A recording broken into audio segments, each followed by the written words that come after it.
Hello, hello, hello, and welcome back to another episode of Riled Up. I am Dan. I'm Andrew, the player. I am a collector, and it's been kind of a quiet week. There's some big announcements, there's some big sales, but before we get into anything too flesh and bloody, how's your week going, Andrew? It's going pretty great. I'm going to have plans to go to a Christmas party, and I have an excuse to make baba ganoush because we've got some gluten-free vegans attending. And we never really made it specifically for that reason, but it's a good excuse. How about you? Yeah, Christmas. Give the turkey his day. I've got a Thanksgiving dinner to host next weekend. Got the whole next week off, so I'm just gonna be, I think, cleaning the house, prepping, making stock. Actually, my favorite part of Thanksgiving is probably making the stock, because I make enough like poultry stock to last me for like half the year. Because I just save up all my poultry bones and the turkey bones, and then use some for some gravy. Gravy is the best part. Gravy is what brings everything together on Thanksgiving, right? So I do have to agree with that. Gravy is amazing. yeah. But today we are rounded up about a lot of competitive play. So why don't you start us off with some worlds? Worlds was run by, I'm already gonna butcher his name. Was it? Yeah. Okay. Wait. Zhegovs. It was Kowalski. Yeah. So we Googled it. We Googled a pronunciation. So that's wrong, but gave it the best shot. Yeah, but he crushed it. He won 100,000 gold pieces. I don't know. That's Yeah, and he single-handedly. I guess not single-handedly, but he got count your blessings. And then we also it looked like they were talking about Mercy Bickle, who got second, but is the Elo top, which they highlighted on FabTCG.com earlier, which I thought that was interesting. I don't know how many, like what the percentage is for women playing Magic the Gathering, but I really feel like Flesh and Blood is like a much bigger percentage if you were to compare the two. And I think Mercy being at the top is just like, yeah, anybody is getting a fair shot here. I think it's just more naturally inclusive since we're all trying to find people that want to play this new game. I don't know. Yeah, I mean, even Florence was this week.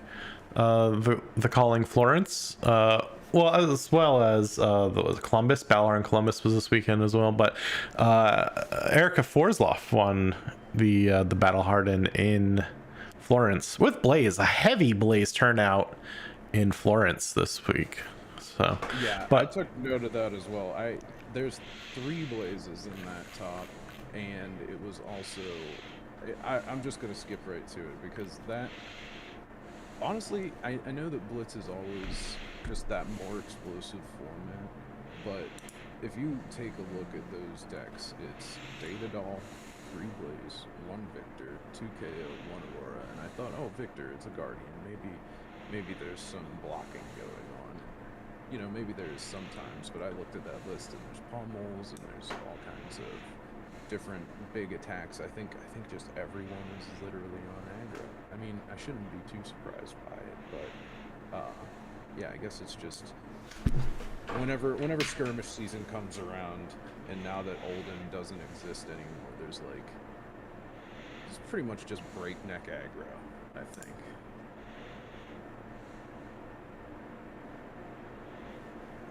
yeah.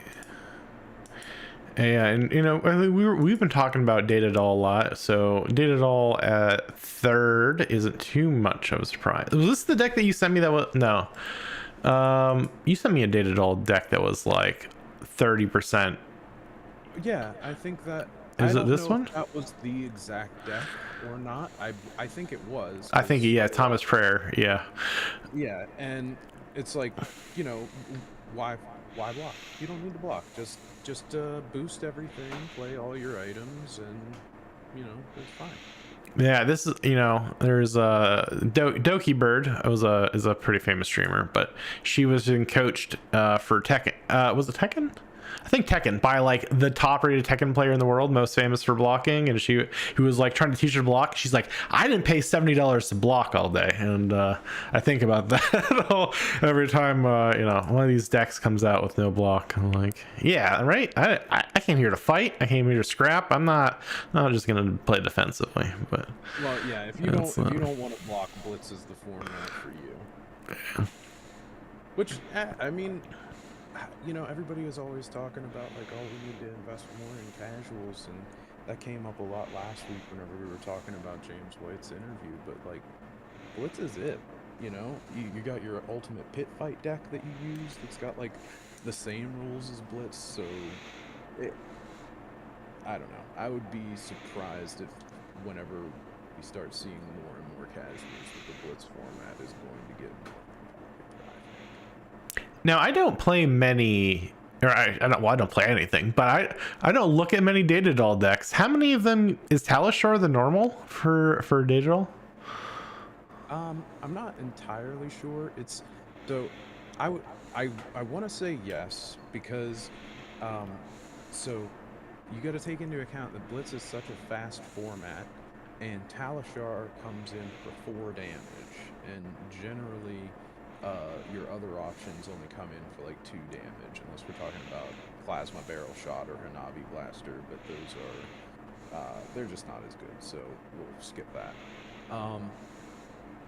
If you're playing an aggro deck that means to boost and attack with every single card in its hand, and especially if you're playing Tekla Foundry Heart that gives you 2 resources whenever you activate it, sometimes you have so many resources and you're playing Blitz, so the game is only going to last like 3 turns. Like, the short answer is yes, it's pretty normal for a mechanologist simply because of the way that they play. Blitz is such a short format that a 4 damage weapon in the small time frame that is a Blitz game is generally more helpful for a mechanologist that's trying to blow your face off before they run out of their deck.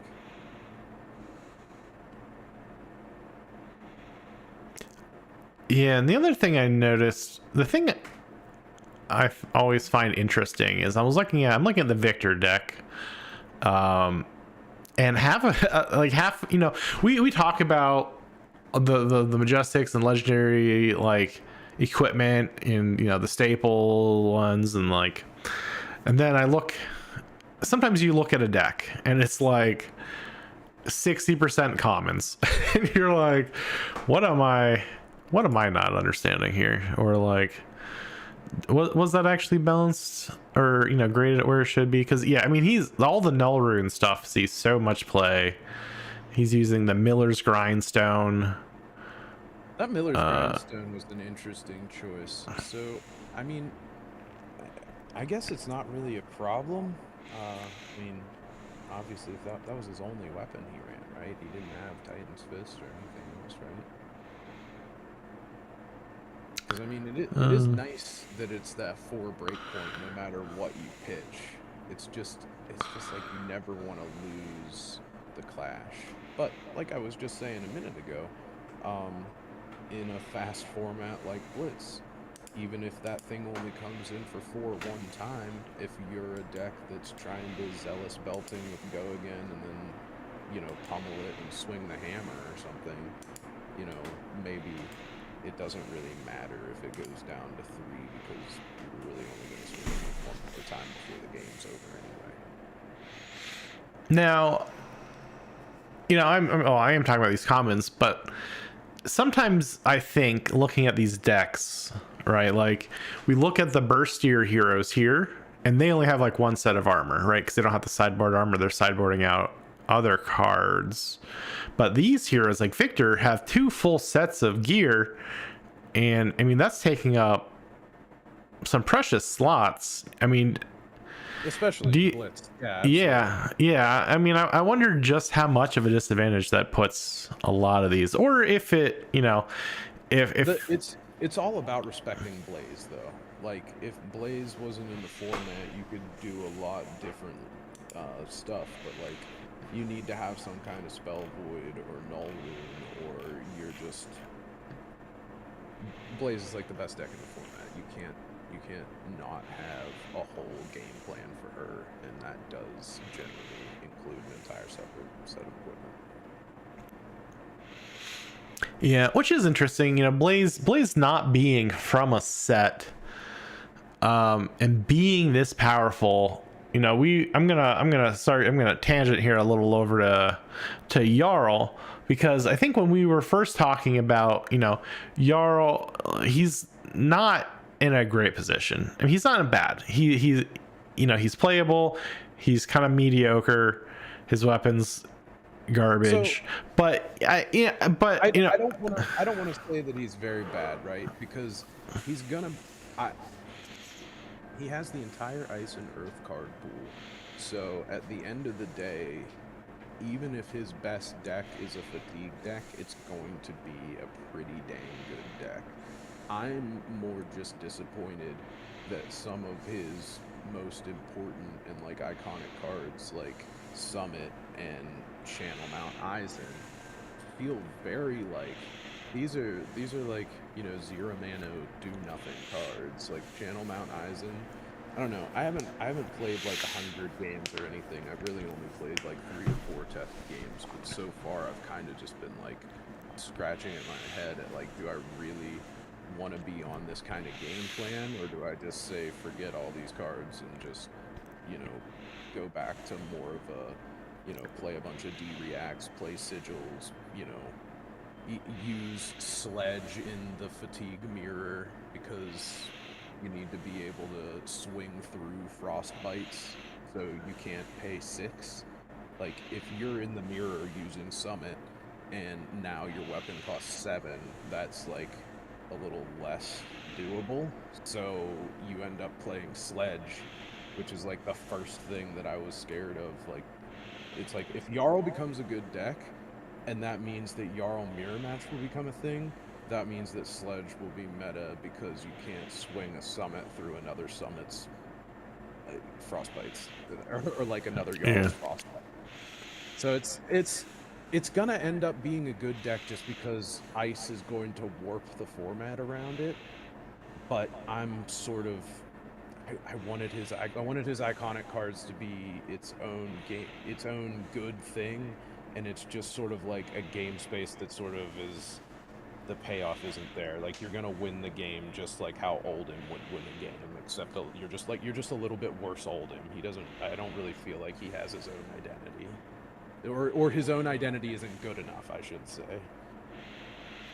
Yeah, and I was kind of wondering if that's not necessarily by design, because in my head, right, and to tie this back to Blaze a little, is right, we've got 3 ways for heroes to enter right now, right? We've got the big sets, we've got promotions, and we've got the pre-builds. And I think promotions are probably too powerful, like Blaze is showing. Like, I don't think, well, that's the first time they ever did that. So. Yeah, well, but it's not the last. I mean, they've already done it again, right? So not as powerful. I guess the Ira, right? Yeah, but they also gave it. Well, yeah, you're right. But Ira isn't necessarily brand new. Oh no, not brand new, but a new hero to the meta, right? To breathe some life into things. And I think by design, the pre-made deck, you can't make, like, from a business perspective, a pre-made deck that is on par. I think they want to leave some room in there, so I think maybe it's more like an introductory level, right? Because you don't want to drop a new set and then drop an armory deck and then have that deck be where everyone's grabbing instead of like buying your product or buying sealed and all that. So I think they probably dialed it, even I think they dialed it back on purpose. I don't think they balanced it as well as they should have. Because I mean, right, like that weapon, 6 is I that unacceptable. weapon just I I have a really hard time with it because it's just so I've played a lot of assassin, and pitching 2 blues to swing 2 daggers like sucks so bad. So like I don't care what class you are. I don't care that it's Guardian, that it's a slow class, that you could play Anathos and like pitch one to the Tectonic and then pitch the other to the Anathos to set up your next turn. Like it's not Bravo. Like and also not to mention the fact that it costs 6 in a meta where he himself exists. So I mean, if he's a good deck, then Ice is in the format and Summit isn't worth playing. And if he's a bad deck, then maybe you could get away with playing Summit, but it's still bad. Yeah, and I don't know. I have a feeling that he may get some support like in an expansion slot going forward to drive sales towards that.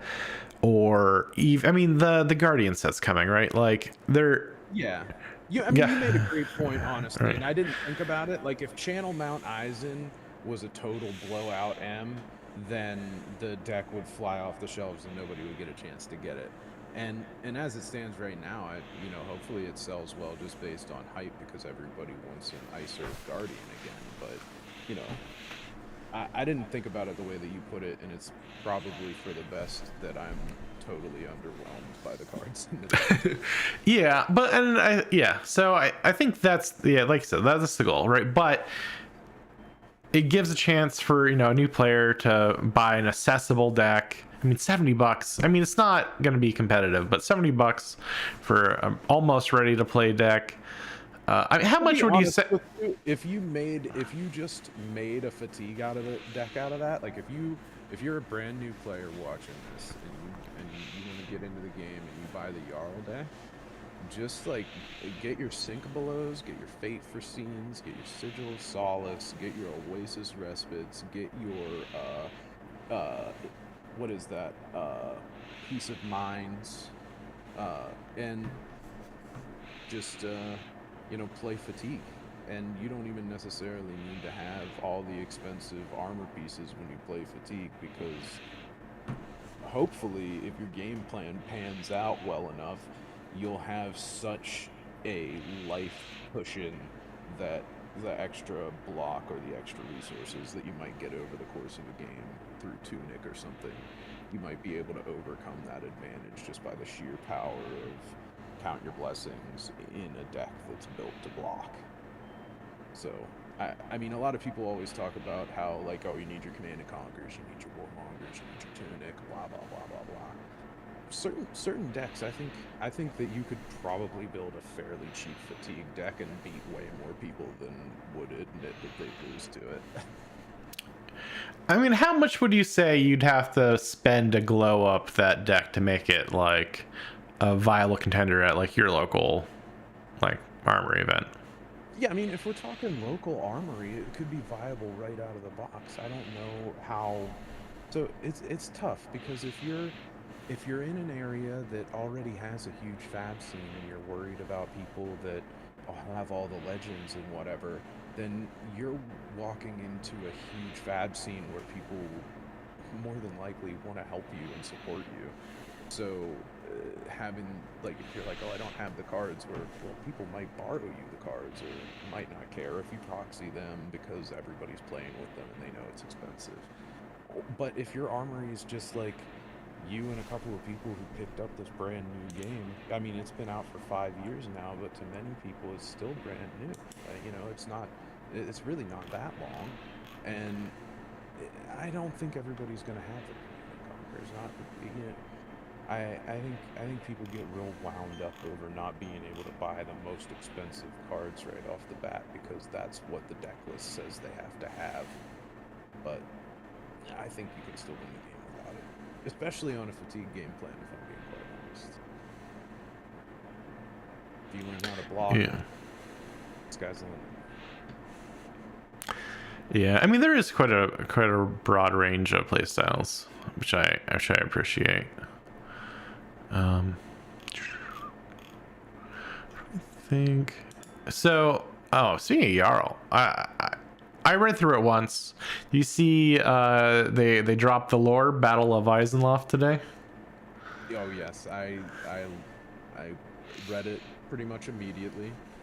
I tried to get into it. I think I probably got into it maybe 20 minutes after they posted the thing, but it was pretty great. He got to have his Hercules cutting through the Hydra moment, and yeah, I thought he was gonna die, but Dan, I guess he just didn't because he's that cool. He's got that quad on. Yeah, I kind of want. I'm gonna go dig through it again. There's a lot of names I wanted to start doing some cross-referencing on. I really wish it. Man, if this would have been like one day later, I feel like I would have had like the charts and the yarn and the pictures, and I would have been a real Charlie moment here. I find it funny that like everyone around him is just regarding him with like, okay, just you know, just stay out of his way. It's like everyone around him is like, yeah, that's the local psychopath. We're just happy he's on our side. Yeah, and I mean, and this is like some epic badassery that his deck isn't delivering, but we're getting it somewhere at least, right? At least it'll be canonized that he's the coolest dude. I don't know.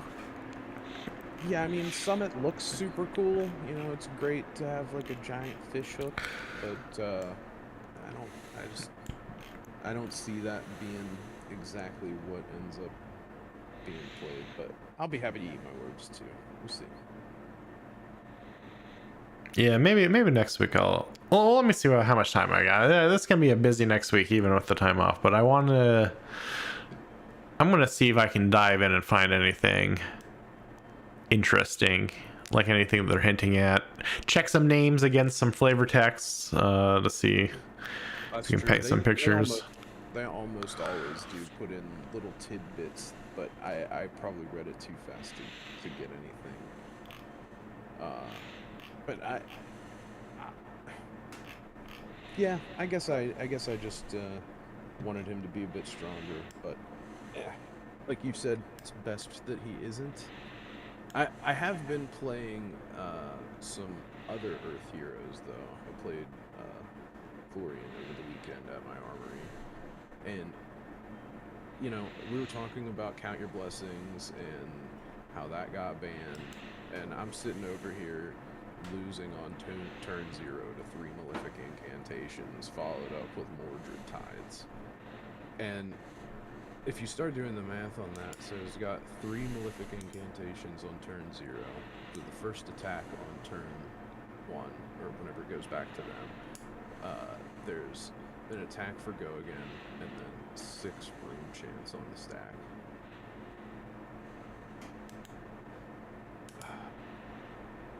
I ended up blocking with every card in my hand and still got hit for 15. And then they drew another Mordred Tide the turn after that. I'll tell you what, ban Malefic Incantation. Yeah. Yeah. Not until I'm finished selling out of them, though I might be sold out at this point. Boy, have they been selling well. So All I think the other cards that are like that, like, don't cost 0, they cost 1. Like, I don't know. Viserai deserves the time in the sun again, because he used to be good, and now he's starting to get good again with this Malefic Incantation and Succumb to Temptation, all that junk. But dang, Viserai can really high roll. Like, I know back in the day, they ended up banning Sonata Arcanix in Blitz because Viserai was just so nasty. He could stack up so much arcane damage within the beginning portions of the game. He would just finish the game before you even knew it. And he's starting to feel a little bit like that in CC, I'll be honest. Yeah, sometimes I wonder if some of these cards that come out aren't really intended to kind of like nudge along some older heroes just over. Like, I mean, yeah, probably. Yeah. I mean, you can't not have power creep. You know, it's gonna be there, right? So, I mean, a deck that runs like 6 copies of Malefic Incantation and 6 to 9 copies of Rune Rage or Swarm, maybe, and then all the other things like what is it, Drawn to the Dark Dimension or something like that, where it's like, oh, this is a 4 go again, but it costs 3. And it's like, well, with all these rune chant generators, that thing is free. So, yeah, I think Viserai is probably not long for this world. Yeah, I mean, I think it's probably okay. Like these heroes that have been around for what 3-4 years now, this I think it's okay to give them their time in the sun. Matt, I don't know if they'll end up dropping a ban. It would be interesting. I think maybe that'll be a card to watch for the next ban list. But I suspect they kind of just let it fly and let the. I'm being a little facetious when I say ban Malefic Incantation.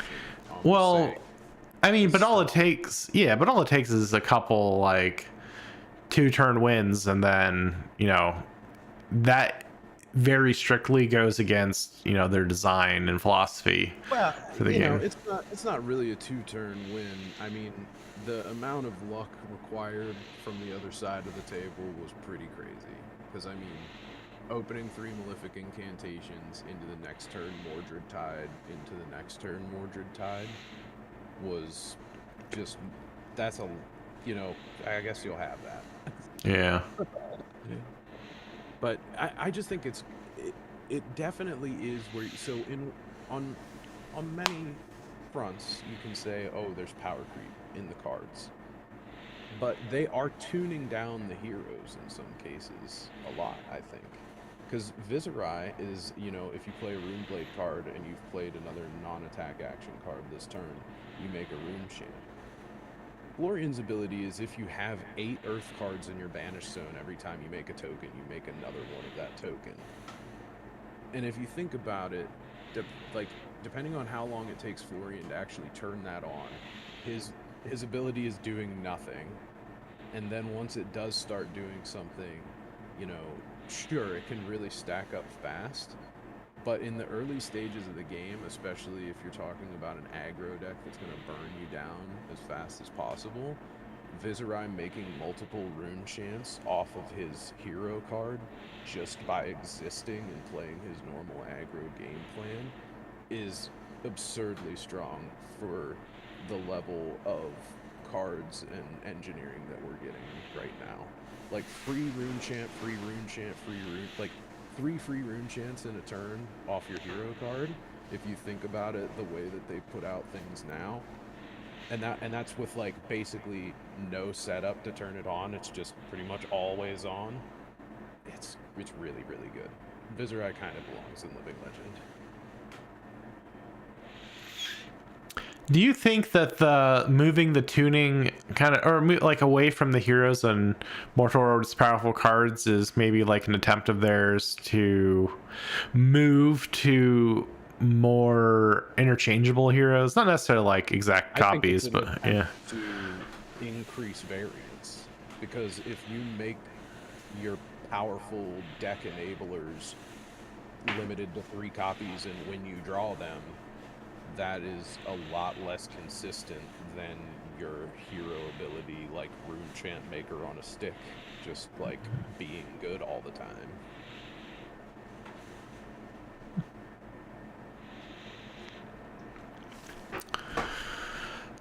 Yeah, and man, Rosetta just has been the set that keeps on giving. Like, I can't. A good set, but you're still making great money off of it, right? I mean, even if, like me as a player, I love the set just because I'm having so much fun with the heroes. They're all interesting, right? But then from your side, where you prefer collecting and selling and all that, like this is the best performing set in a very, very long time, right? Oh, probably ever. I would think very easily this is probably the best. Yeah. Because, yeah, I mean, this week I sold 125 cards, unique cards, not total cards, unique cards across, and all of that, 92 of them were from Rosetta. Still, like, people I think just the fact that Rosetta cards have permeated like pretty much every deck at this point, and the value is still there. You know, with all the new information, the EV for the singles is still matching box price, which is that's crazy. I can't tell you how infrequently Flesh and Blood cases hold any value. So, yeah, I don't know. I have just so I'm on such a high with Rosetta that I'm very scared that the Hunted is just gonna like completely disappoint me. I don't know. I'm trying to like lower expectations, but I've really enjoyed the Misfail to Rosetta jump.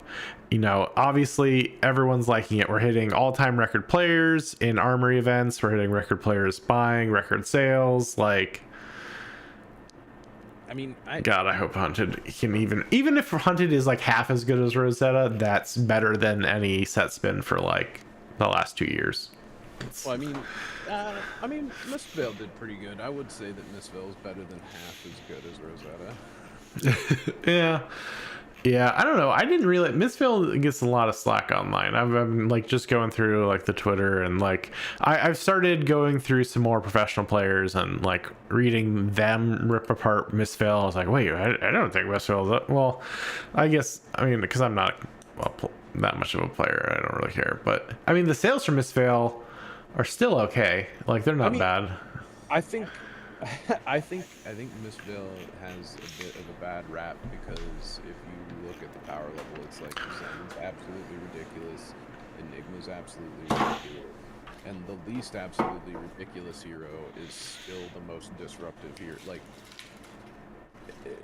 being able to rip all the cards out of your hand with the Mask of Nightmare, Incurring Nightmares, or you know, any of the new stealth cards that they brought out where it's like, oh, banish a card and then look at their hand and banish a card with the same color or surgical extraction. Like, the worst hero in Mistveil is still a hero that hit top 8 the first weekend it came out. So, I mean, if anybody is going to try and like fire pot shots at the game for being like, oh, there's too much power, like it would be Mistveil and not Rosetta, I think. Yeah. Yeah. Rosetta is more like, even though we got cards like Felling the Crown, which is really a great card, I think it's more like, okay, well that's Earth, and there are all these heroes that need something powerful, so I don't think it really moved the needle for heroes that were already existing. Yeah, and I don't know. I think it's kind of we're in a good spot almost across the board, like for TCGs. We're kind of hitting. Well, I guess we've kind of been in like in a good market for TCGs, like outside of Pokemon. Poor Pokemon. Well, it's on a bubble. Pokemon's about to blow up and hurt a bunch of feelings. I get they're hitting Monarch levels of ridiculous at this moment. Really? So, oh yeah. There's a new box coming out that's going for 500. Oh, not 500, but like almost, I think let's check like two and a half times what the MSRP is for it. Like for no reason, just because the last couple sets had done well, so people are like really overhyping it. So I mean that's going to be a mess. A lot of card prices are going up where they shouldn't. I think everyone's kind of watching to see how that blows up. But, you know, Pokemon aside, right, we've got Magic with Foundations coming out. I mean, I did a Foundations opening this week, and I've already made back the box money, like, within 4 days. Crazy sales. Yeah, it was insane. And then, so, yeah, Foundations, despite everyone being concerned about it, and Magic as a whole, sales are indicating all things are a go for that. And then even Arthurian Legends, so all my money cards sold this week within a week of, I think, listing them. So I was really surprised to see as much movement with that. I was really expecting it to be more like MetaZoo, where I list like 2,000 cards and I sell one every 5 to 6 months. But no, Sorcery is doing well. So, I think we're just seeing it across the board. I mean, Lorcana's got a new set. Lorcana's doing well. So it's good to see. I think all TCGs are kind of doing pretty good right now, except Well, didn't we Pokemon. have that theory one time? It's like, you know, if crypto's doing well, then TCGs will do well. Yeah. Yep. Disposable income definitely leads. Although, I don't know how much I want to just vibe into that, but at a time where most people have zero disposable income, boy, are people spending like they've got disposable income. So it's that's probably going to Mile. be there's going to be some problems there for a lot of people, but from my perspective, it's just being careful on like buying collections and like sets that are overinflated, like Pokemon. Sure. Now, is that the one that's got that Pikachu? Is it the Surging Sparks one that you're talking about? I I'm think just so. Yeah.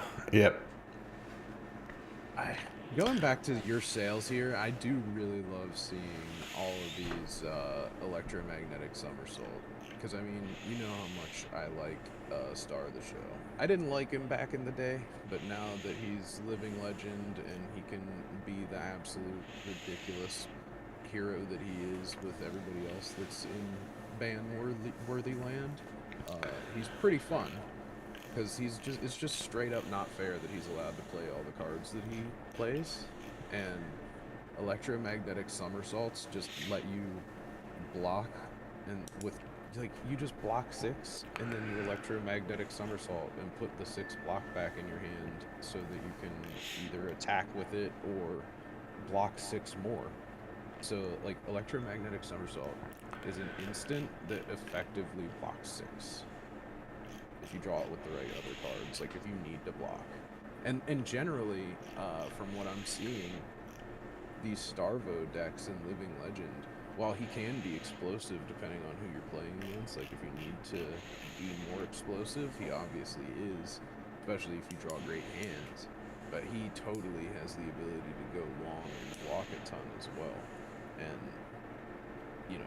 it's just interesting that he's got on his card so much explosive power that he can just shift like that because he's a guardian. He's also got like all these D-reacts that he could run, and it's interesting because for a defensive deck, it's pretty offensive, even, but it's just the Living Legend format's crazy. Yeah. Yeah. The other thing I really like about this week's sales was 80% of them are Rosetta, but the other 20% are still spread across 11 sets. So I've sold cards from 12 different sets out of the 14 like in the last week, which really means there's still lots of juice in all these old sets.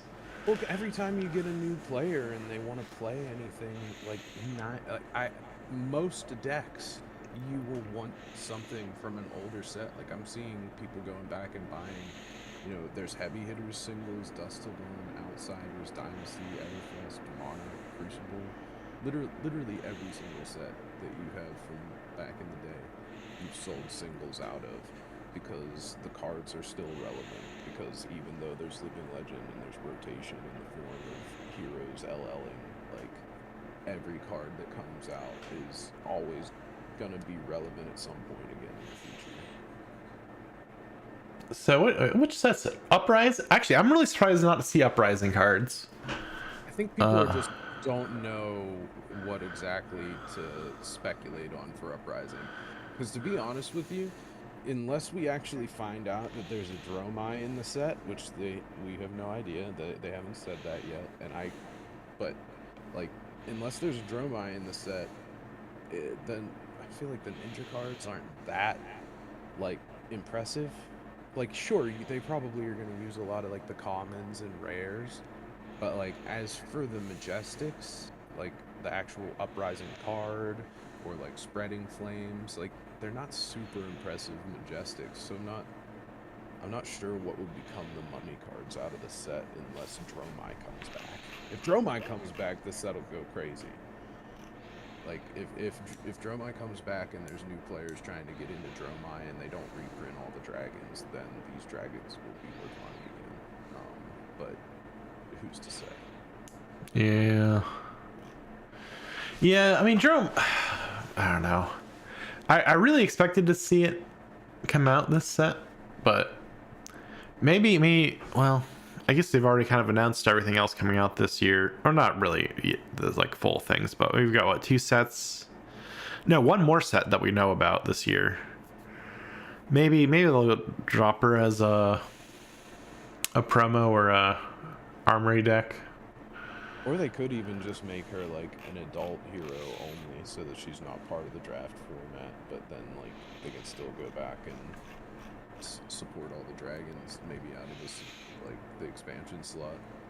Like she doesn't need to be in the limited part of the set, because she's already in the flavor text on a few cards, I think. So I mean, I believe. I'm not 100% sure, but I believe after the Emperor dies, Dromai is now in coverage, right? Oh, that's definitely lore I have to go back on. That was when I wasn't paying as much attention to things. I really should just go back and reread all the old lore. Yeah, I'm not too familiar. I mean, yeah, Uprising just gave me such a bad taste in my mouth, and I just didn't. I'm checking to see if I can turn up my audio just a tiny bit. Oh, okay. Yeah. I turned it down earlier, so what about now? Is this a little bit like more? Is it better? Let's see. But we'll keep going. Sorry, I didn't mean to interrupt. Oh yeah, no, that's right. Actually, no, and I miscounted. So 13 of the 14 are in my sales. So yeah, just Uprising is missing, which is yeah, and that's actually for the Hunted coming out next. It's actually kind of interesting that Uprising is missing. But like I said, I stand by saying most of the cards in Uprising are bad unless we're talking about drag. Yeah.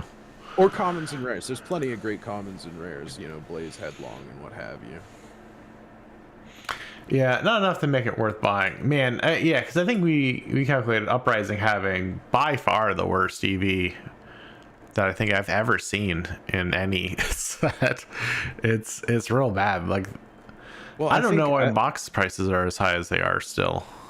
Like, yeah, they really shouldn't be, because like I feel like they banned stubby hammers because they were worried about Fi having long chains, and then he was still kind of good, and then they banned Art of War, and yeah, I just. All the cards in Uprising were sort of based around the fact that Fi was going to go super long and pump everything, and so having lower attack power cards was not really that big of a deal, but I think overall it makes Uprising seem pretty weak. Yeah, because I think last time we checked, or I checked, it was in at like 140, I think, EV for a case. And you can't even buy one for less than 200. Like, why even gamble on it? Like, yeah, which is a shame. I mean, most cards. I mean, I'll be very surprised if Furnace doesn't become like a great card again, because I mean, yeah, Furnace does pair very well with the tome, the royal book that isn't burned, because if you read the Furnace, like let's say you're playing an all red deck, which very well we may see because of all the royal stuff. You know, if you have to pitch 2 red cards after you play that tome, and then if you pitch 1 more red card for the Furnace, then you have 3 floating. So it sort of makes up for not having as much pitch, but it's tough. I had to see. I don't remember if is Belittle still banned in CC. I think it is. I think Minnows and Belittle still banned. Yeah. Yeah, and I think, you know, when we were talking about the Rosetta prices, you know, I was impressed with how even it is, because I think EV to box price, it is probably the closest, and then actually kind of, I think next would be Everfest. Everfest is actually above box. The singles are above box EV, but because we were talking about the pricing of the boxes, and MSRP. I think MSRP is way too high, and my complaint was always the map pricing is what the sales always end up at. But at 110 MSRP, map is $88, and you're not usually seeing a box over 70 or like 73, I think 74 ish is kind of what you're buying cases at right now. So it was very actually no, I think it's more than that. I think it's 78 now. Last I checked, because I was about to buy another case. I'm holding off to Black Friday. TCG player sales. I'm not kind of cash back, right? Oh yeah, the cashback on all sales, not just sealed and Magic, because they're pretty limited about it, and you get different percentages if you're a member. So like with me, since I've been a member for so many years, I get like an additional like 3 or 5% back. I don't know. It usually ends up being 11% cash back off a sealed product if you pay for the membership. So if you buy cases like every other week, like I do, boy, does that pay for itself pretty fast. So I'm saving up. I think there's going to be some big sales, and they say luck is opportunity meeting preparedness, and so I am trying to have some of that. Yeah, one of these. Yeah, finally about time. But so, yeah, I'm waiting. I'm gonna have so many openings, but I think what we were gonna get at was map is gone, right? They moved away from map and they moved to unilateral pricing policy, and this is where I think I have to go back and see. I didn't notice that till recently, and I need to see when they first started that. I think it's just gonna be going through some store pages, but the difference being that map only controls the advertised price, right? Minimum advertised price, map, and that's what they've used for most of the sets. But now with the move to the unilateral pricing policy, that limit, that 20% off of MSRP, is also advertised and sale. Because I think you noticed, right, there were a lot of times where online stores are trying to promotion like, oh yeah, if it's a complete dumpster fire set and they're just trying to move cases, they'll be like, oh, we're selling a WTR for $20, and this other one for like $100. So I mean, really, it comes out to like $60 a box, and that's how they could get away with like moving a crappy box, right? So I think this UPP is there to stop that, as well as like Patreon sales, like port rip Rudy. Why would happen? I actually don't even know what you're talking about, to be honest. Oh, Rudy and like Legend Story Studios had kind of a falling out over the prices he was selling his Flesh and Blood boxes at through his private Patreon. Which, oh wow, yeah, which I don't even think was that far below map, but I mean the thing is it wasn't a publicly advertised, so technically he wasn't violating map, but even though he was selling boxes below it, which is why I think this UPP comes in, because now UPP applies to both advertised and sales. So if they get any word of him selling them like through the Patreon at a lower, yeah. So well, I kind of crazy, because then he can't even really compete with all the chuckles that are selling on TCG Player, because they're not following that, are they? From the looks of it, no.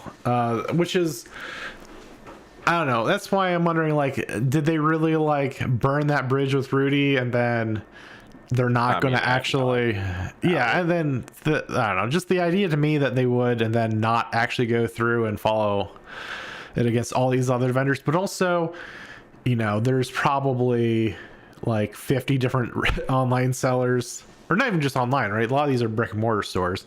Can they just hack off like 50 shops or however many that are all going below map?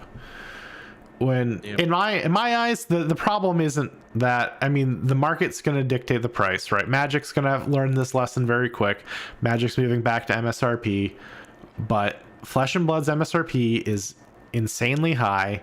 It has never once sold a box at or above MSRP. It always falls to map immediately. And honestly, new boxes tend to stick between $70-$80, and that's pretty much as high as they get. There's obviously some outliers like Arcane Rising Unlimiteds are up over 100 right now, but I mean that's also because it's really old, right? Like new sets. It's super old, and it has Command and Conquer and Art of War in it. Like before Art of War was banned, like I would have said that's like it's an expensive box to open, but a very lucrative one. Now it's only kind of lucrative if you open a Command and Conquer. But it used to be that, man, you open up a Command and Conquer and an Art of War, you're talking there. Yeah, so I don't know. I think they keep raising MSRP. I think in the hopes of raising a map up, because I don't think in any sane world they truly believe that they're going to get 110 a booster box. So.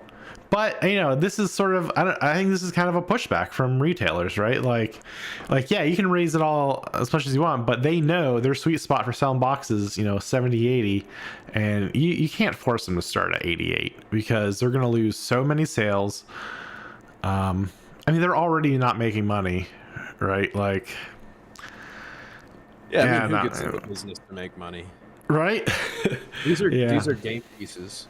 I don't want to just totally parrot Rudy, but I do feel his pain whenever he complains about that stuff sometimes, because it's just like everybody playing these games knows that there's the backbone that makes it work is gambling, and that takes dollars. Like there has to be garbage, there has to be people paying to open trash for there to be anything that is worth opening. And that is how you fund the development team.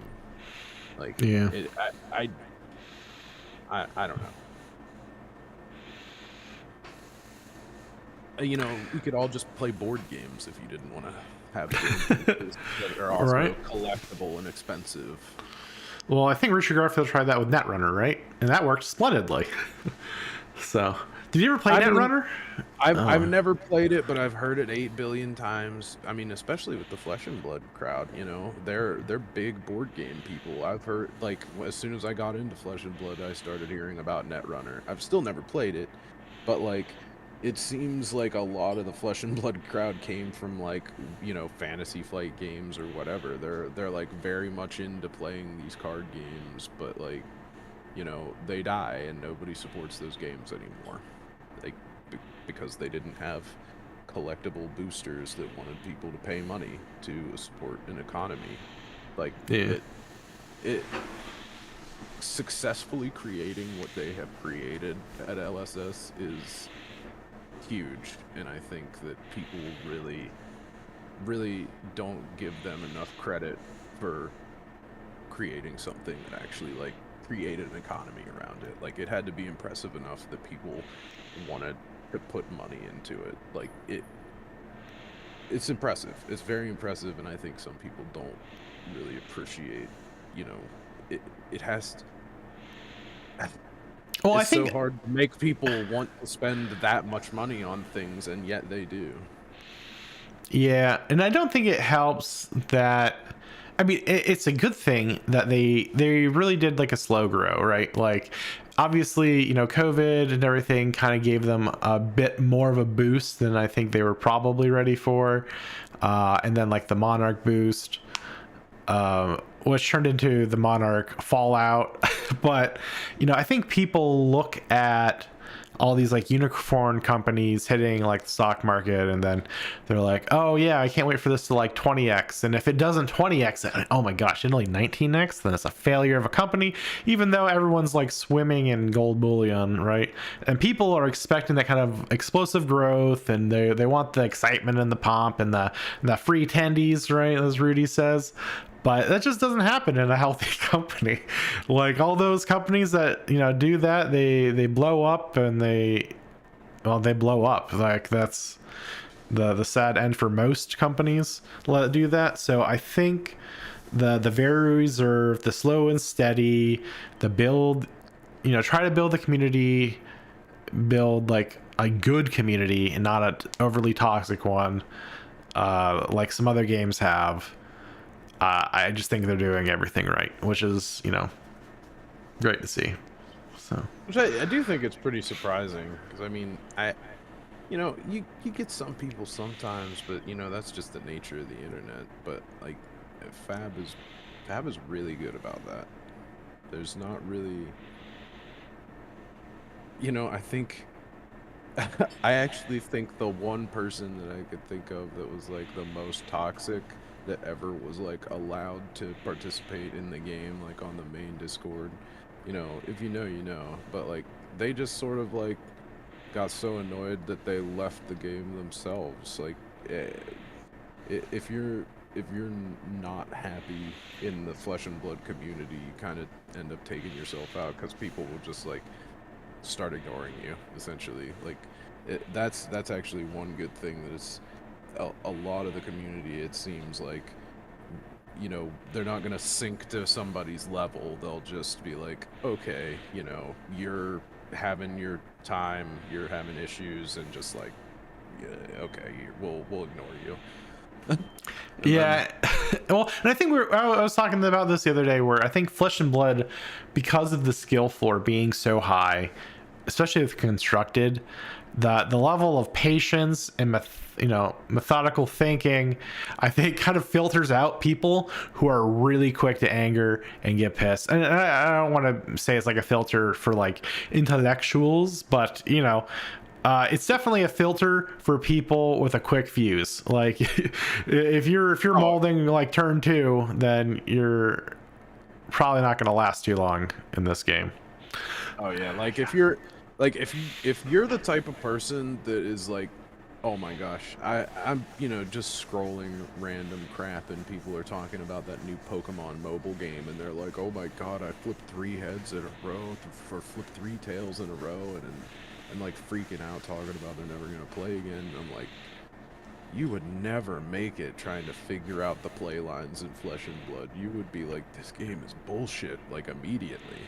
Like, you crave the coin flip. That's how you win games. You are the person that needs the coin flip games. If you're losing your mind losing coin flips, you are not going to figure out blocking breakpoints. Yeah, and actually, the thing I'm more excited about with this sort of approach and like those types of players is it does remind me a lot like chess.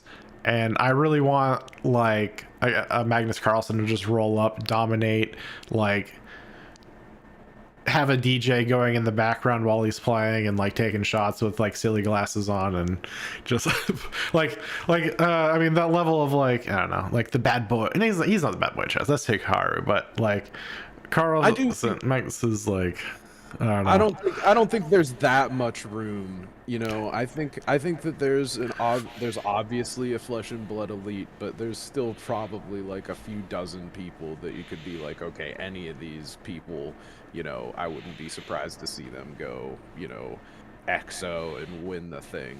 Like, it's possible, but there's more variance in Flesh and Blood than chess. Like,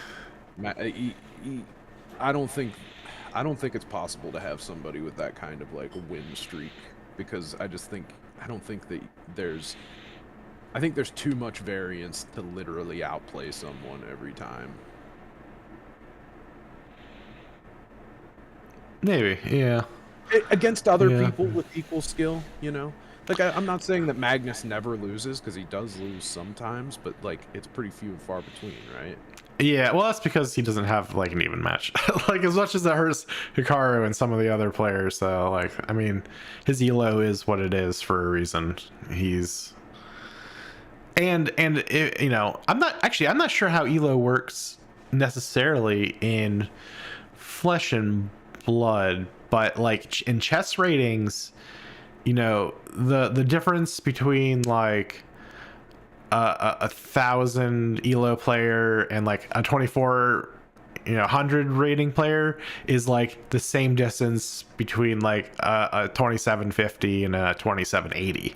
Like it's exponentially harder, right? Like yeah, so when people are like, oh, he's only 100 points higher, well, that's also means he's like a 10 times better player almost. Like it's not a linear line on that graph. It's like it's got a curve to it. So yeah, I don't know. Well, not to get too much into Magnus, but I really enjoy watching him play, and I love his antics, and okay, I want that. And that one of the big things we talk about, well, in chess, right, you've got lines. Everyone memorizes the lines for offense, defense, and plays them. When it comes to games like this, right, meta is sort of the lines to an extent. Like you kind of go in knowing, and then you've got to fill in the gaps with that. And I think the cool thing that Magnus does now is he'll play whatever. He doesn't care. He'll bong cloud it like in a professional game, and people just don't know how to deal with it. Like, or he'll just move up the right 2 pawns or something just silly that no lines have ever been played for. And I don't know, that's the kind of mix up I like to see. Every once in a while something like that can happen. Like what was it? I think it was Michael Hamilton, if I'm giving him it, I think it was him anyway, but I believe it was an Icelander mirror match, and somebody keyed on to the fact that a sink below got put into an arsenal, and then they just never attacked again. And then that sink below was stuck in their arsenal for the rest of the game, and they lost off arcane damage with their arsenal all stuffed up. And it's one of those things where it's like, oh, he realized there was a sink below in the arsenal, and that the Icelander wouldn't be able to get it out, and therefore wouldn't be able to play blues on their opponent's turn anymore. And then they were just trapped. And you would have to be a really good player to be able to get that read, and then just like never attack again. Okay, you got that wounding bull in your hand, fight the urge, pitch it, don't attack with it. So I mean, sometimes. Yeah. Oh, we got is it an actual person? No, he's a bot. Yeah, bot. Dang. Yeah. Oh well. Oops. Shoot, accidentally Hit the bang. loaded it up. I'm working on it. 1 second. I didn't get you big Anathos.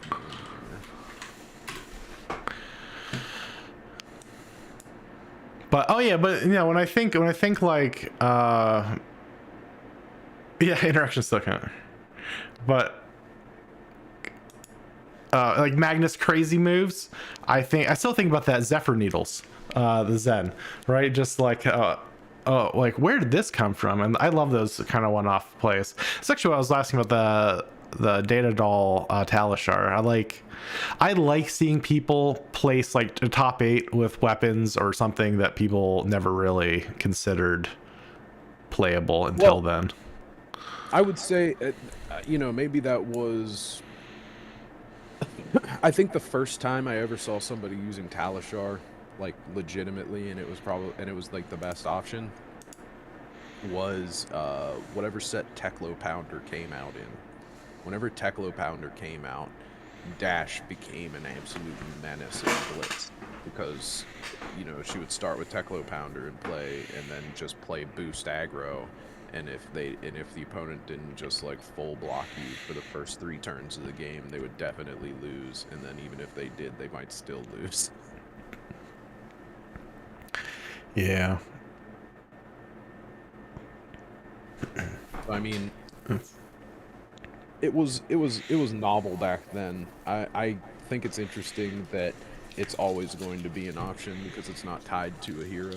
So like, even if Cavdane I don't even think it's not Cavnane's signature weapon, but it'd be funny. You know, it's never going to rotate out, so there's always a 2-for-4 weapon in Blitz. I actually wouldn't be surprised if they ever banned that too.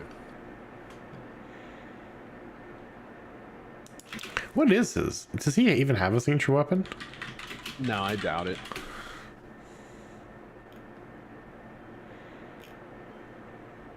The merchants, they really should make an actual merchant playable one of these days. I mean, not that you can't play Cavnane or Genus what you need, but like, it would be nice to have one that was like really worth it. Like, give me some kind of payoff so that Silver Palms makes sense. I know, poor Silver Palms. I mean, I like it. I have it because I, you know, want to collect all the legends, and you know, it's at least special in the fact that they burned all the unlimited, so the only Silver Palms that ever exist will be cold foil, unless they reprint it, which I doubt. But who knows? Yeah, that was one I actually bought a bunch of and then ended up reselling. Because yeah, when they actually appreciate. They did a bit, yeah. I don't know if they stayed appreciated, but they got they finally got their bump, and then I sold them all, and then they might have fallen out again, but I don't think so. I think they're sticking to where they were. They were definitely super undervalued at some point. Oh yeah, because I mean, everybody thought that Unlimited was gonna show up. I mean, Everfest was like it's doing way better than it was whenever people thought that an unlimited version of it was going to come.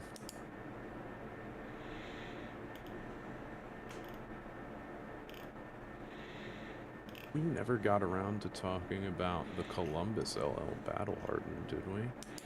Zen won that.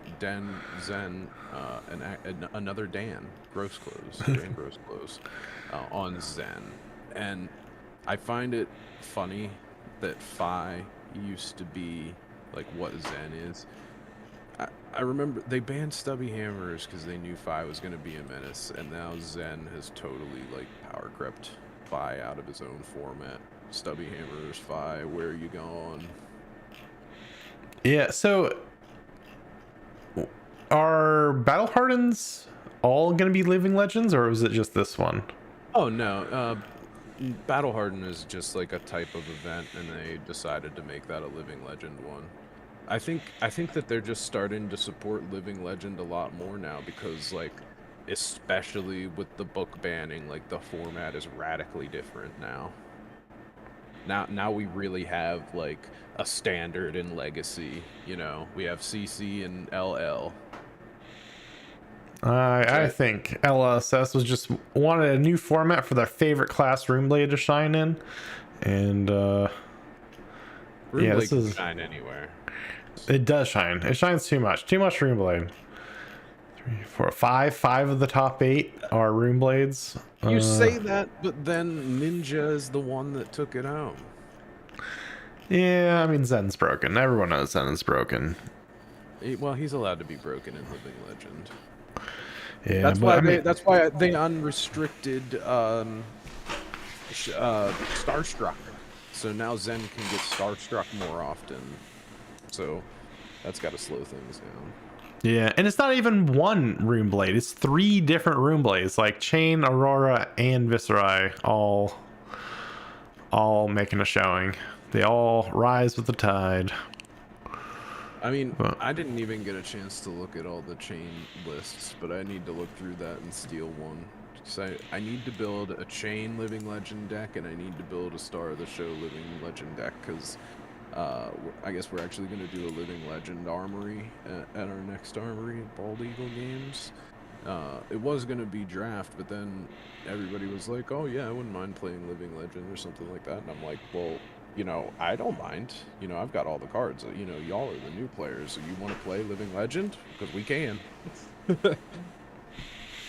Yeah, I mean, Balance of Justice, we talked about during our game last week.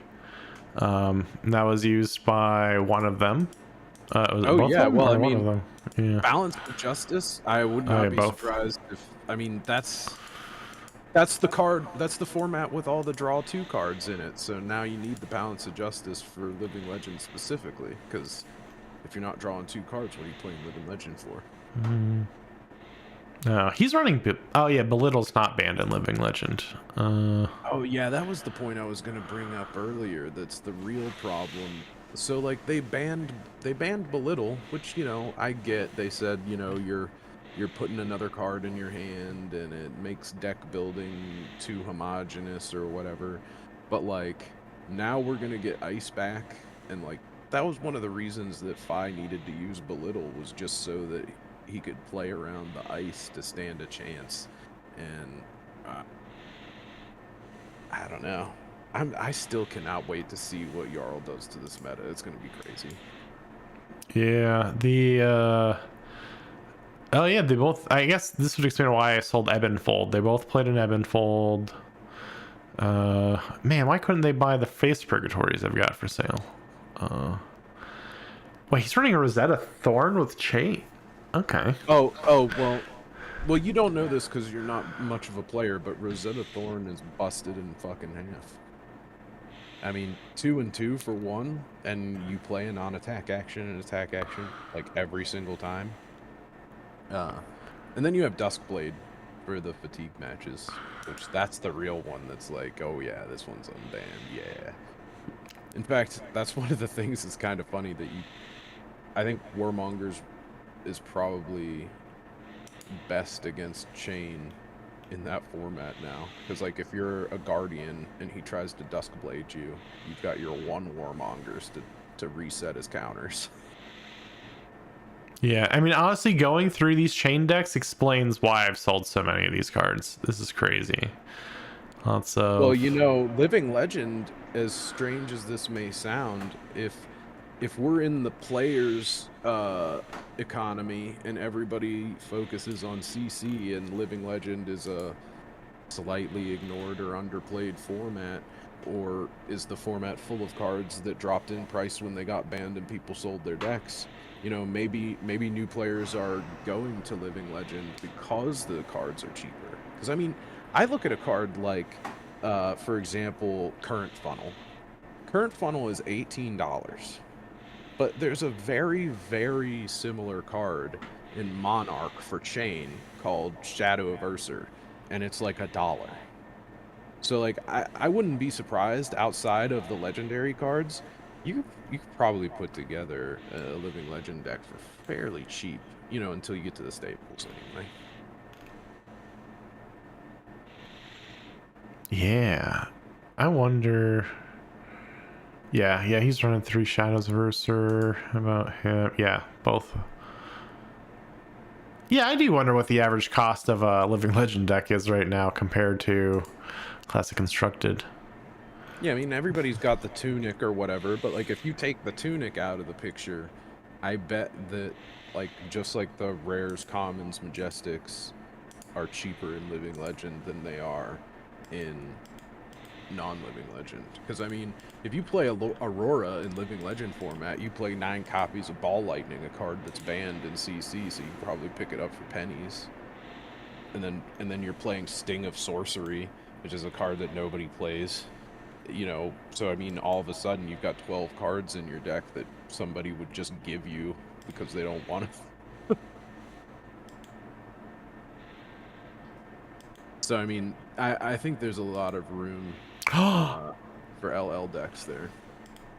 Did you just have some kind of epiphany? You know what weapon both of these Zens are rocking now? What's that? Zephyr Needles. Well, Yeah. I mean, you got to have the Zephyr Needles whenever you're, playing against another Zen. That was where that tech came from. And also, like you said, it's like, okay, it's very cool that somebody figured it out, but now everybody's going to do that forever. Just like Yeah.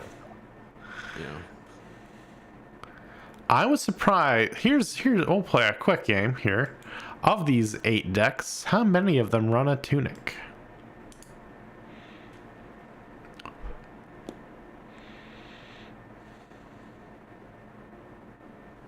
Wait, did you mute? I don't hear you. Sorry, my leg hit the mute button. Oh, As I mentioned. okay. So wait, which tournament was this? The Battle battle. Hardened Okay, so the Columbus, the battle living hardened legend. Columbus had 3 Visceri, and they were all using Skeleta, and it had 2 Two chain. Visceri. Yeah. Oh, it was only 2 Visceri. Okay, and then 2 chain, and an Aurora, a Star of the Show, and 2 Zen. Okay, so I'm gonna guess there was 2 Tunics. 2 tunics. Yeah. That's good. I mean, I think from the perspective of like people being upset that like they're like, oh, everyone has to play a tunic. Well, you don't. No, not right? really. Yeah, I think they're finally releasing enough variants in the sets that Actually, let me you pull can go this here. up because I was just, I was just sort of spitballing that the decks might be cheaper in Living Legend. But like if I think about a chain deck, I'm probably, I'm not playing Tunic. I'm gonna be playing Ether Iron Weave, or I'm gonna be playing Carrion Husk. And then on the helmet is probably where you got Face Purgatory, so that's a couple dollars. Yeah, well, yeah, Face Purgatory is probably gonna be $120. Balance of Justice, which is $200 for the head slot. But yeah, I See. mean the chain decks, it's like No, I actually, mean, the chest it isn't the shoot. What did you say? The Aether Ironweave. They're which one are you running. using? They're using Carrion Husk or Dyadic Carapace. Oh, okay. So I guess they don't need the resources ever. I mean, I guess they weren't. I guess if they're not going to expect an old him, you probably don't need it. So back in the day, just to over-explain, because I mean, you are listening to a Fab podcast. If you were playing Chain and post Seeds of Agony ban, and you needed to beat an old him, you would pitch up all your blood deck cards and try to get a whole bunch in your banish zone so that you could eclipse. But it was kind of hard to eclipse without Seeds of Agony, so you would end up playing cards like Howl, and they cost 2. So against Oldhim, I would use Ether Iron Weave because that's like the only way that you could make a turn long enough to be able to actually do what you need to do to kill a fatigue deck. Very similar to how like Akatsu would use, or Akatsu or a Phi back then would use Tide Flippers to, give the last chain link go again, and then on the hit use the Mask of the Pouncing Links to grab another one. Like there's certain burst damage turns that it's necessary for, but everything seemed so aggro. There was no old him. It was Bravo Star of the Show was the closest thing to a defensive deck there. Well, and the OTK Visceri, that's probably pretty defensive as well. But yeah, I don't think that they needed to worry too much about being fully fatigued, because even an OTK Visceri is going to try and kill you. Hey, good news for you. Seeds of Agony is back on the table. So you lose your curse of banning It cards. never was a curse. Yeah. Yeah. But it's actually honestly the decks themselves are incredibly cheap. The equipment, on the other hand, not as cheap. I mean, that is flesh and blood for you, though. Yeah. But like you're saying, there's at least a lot of really good, just slightly worse budget alternatives, I think, to a lot of these slots. So you know what kind of floors me? Where's Lexi? You're only allowed to play one Warmonger's Diplomacy in this format, and I'm not seeing any Lexis. That surprises me a lot. yeah, maybe we need to just see some more, because, well, I mean, outside of Osaka, when was the last really major Living Legend event? No, I mean, there hasn't been a whole ton of them, but I'm just saying, maybe it's just the people that want to play in these events. I mean, Lexi is probably that was one of the ones that she was around for a long time. She was kind of dominant for a long time. If you remember what they were talking about in that James White interview, I don't know if it's the last one we listened to or one before it, but they talked about how Lexi seemed to have like an especially long time in the spotlight. She was good for a lot of seasons. Yeah, and I don't know. I just don't. It might just be too young in the Living Legend really kind of making a comeback. We're only looking at like 2 events worth of data, so I wouldn't be surprised to see like a rapid shift to something that does more counter to the 3 different rune blades all in the top 8. So Well, so I still want to talk about this Bravo Star of the Show deck list because yeah.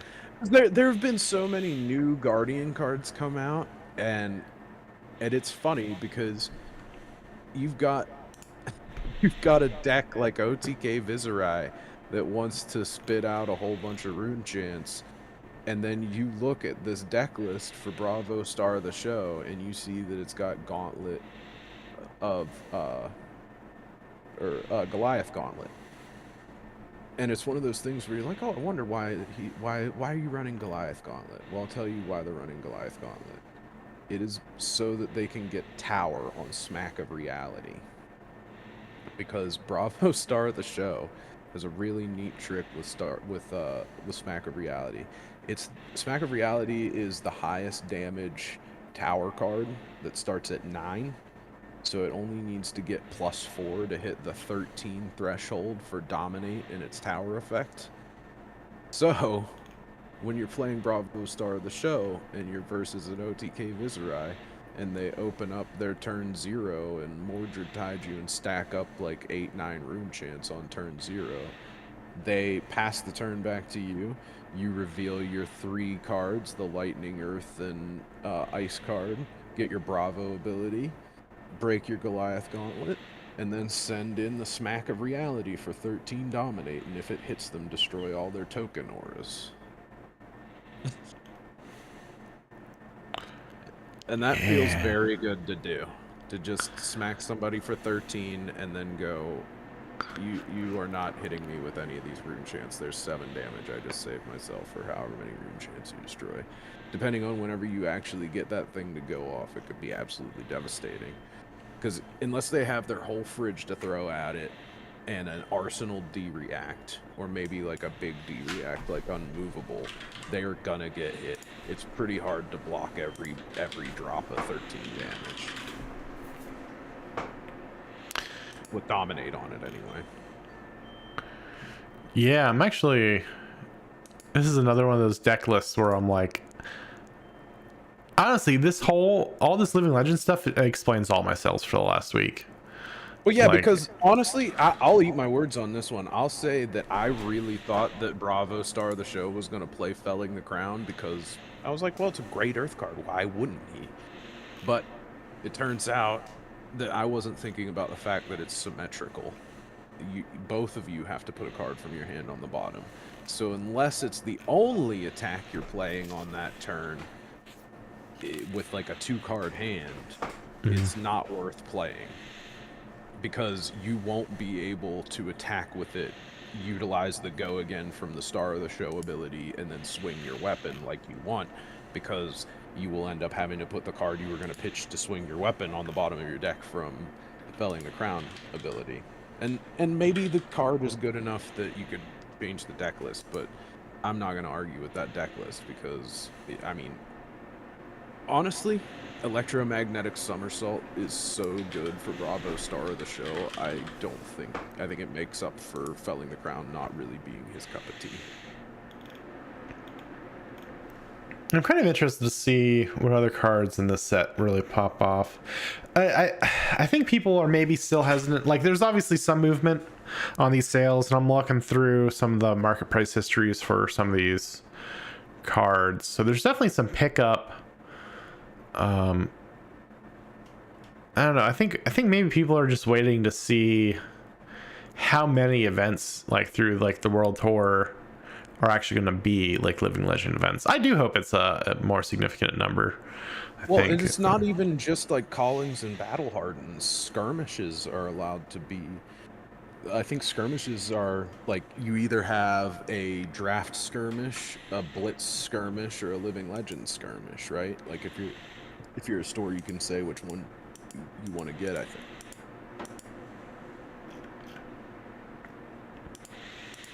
Yeah, that'd be cool. I'd like to see some of that. I don't know. There's some big heroes that I love that I mean that Living Legend I think could be a fun format. So yeah, we'll see if that picks off. I may have to do some I don't know. I shouldn't, but I think there's some speculative buying I have to do here. Oh yeah, I love talking about speculative buying. Not ever gonna be financial advice, and you shouldn't listen to us, but it's always fun. Like, Well, what? So like when I know this guy is an absolute legend. He went around and like it was down in Florida whenever they did the uh, Rosetta release. He was running around just asking people for the foot art cards, like because as soon as the set came out, nobody knew. They were just like, "Oh, these are tokens. This is garbage." Had stacks of Verdant's feet, and now they're freaking $3. That's crazy. Yeah. I mean, yeah, that's smart. I don't know. You saw in my sales. I mean, how many? I'm still selling like full puzzles. Oh Like yeah. yeah. I mean, People honestly, like them. yeah,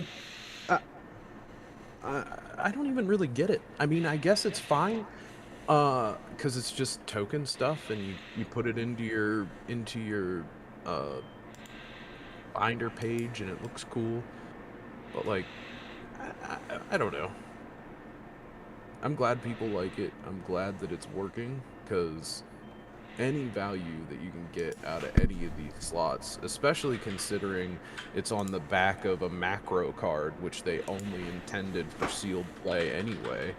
You know, it's interesting that they actually took a card that was like, okay, this is a card that's going to be just straight up garbage after you're done playing draft, but then it's actually possibly a token somebody might want to buy. So, kudos.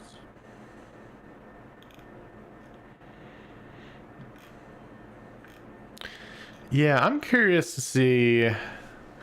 Well, I think it depends. If Starvo picks, knives out. Sorry, yeah, I'm just looking. 7. Well, yeah, and the foil of it as well. So 7 knives out this week, all over $4. The foil, actually, the foil dropped from 10 down to 8, but whatever. I'll take 8 for foil. I spent 30 cents on. Like, Yeah, that's crazy. I mean, Syndra had better be legit though. yeah. I mean, I still think we got 3 choices for daggers, right? It's all knives everywhere. So, knives out. I was gonna say, if you want to talk about real speculative buying, see how much those cold foil Quicksilver daggers are going for. Those probably jumped already if they didn't, because depending on what the daggers are that they release in this set, it could be possible that you might want to have like one of whatever dagger it is, and then like a Quicksilver dagger, because there's the stance where you can attack more than one time with daggers you control, and then if you have that stance and you have the Quicksilver dagger, as long as one of your daggers has been given go again, every attack with Quicksilver will have go again.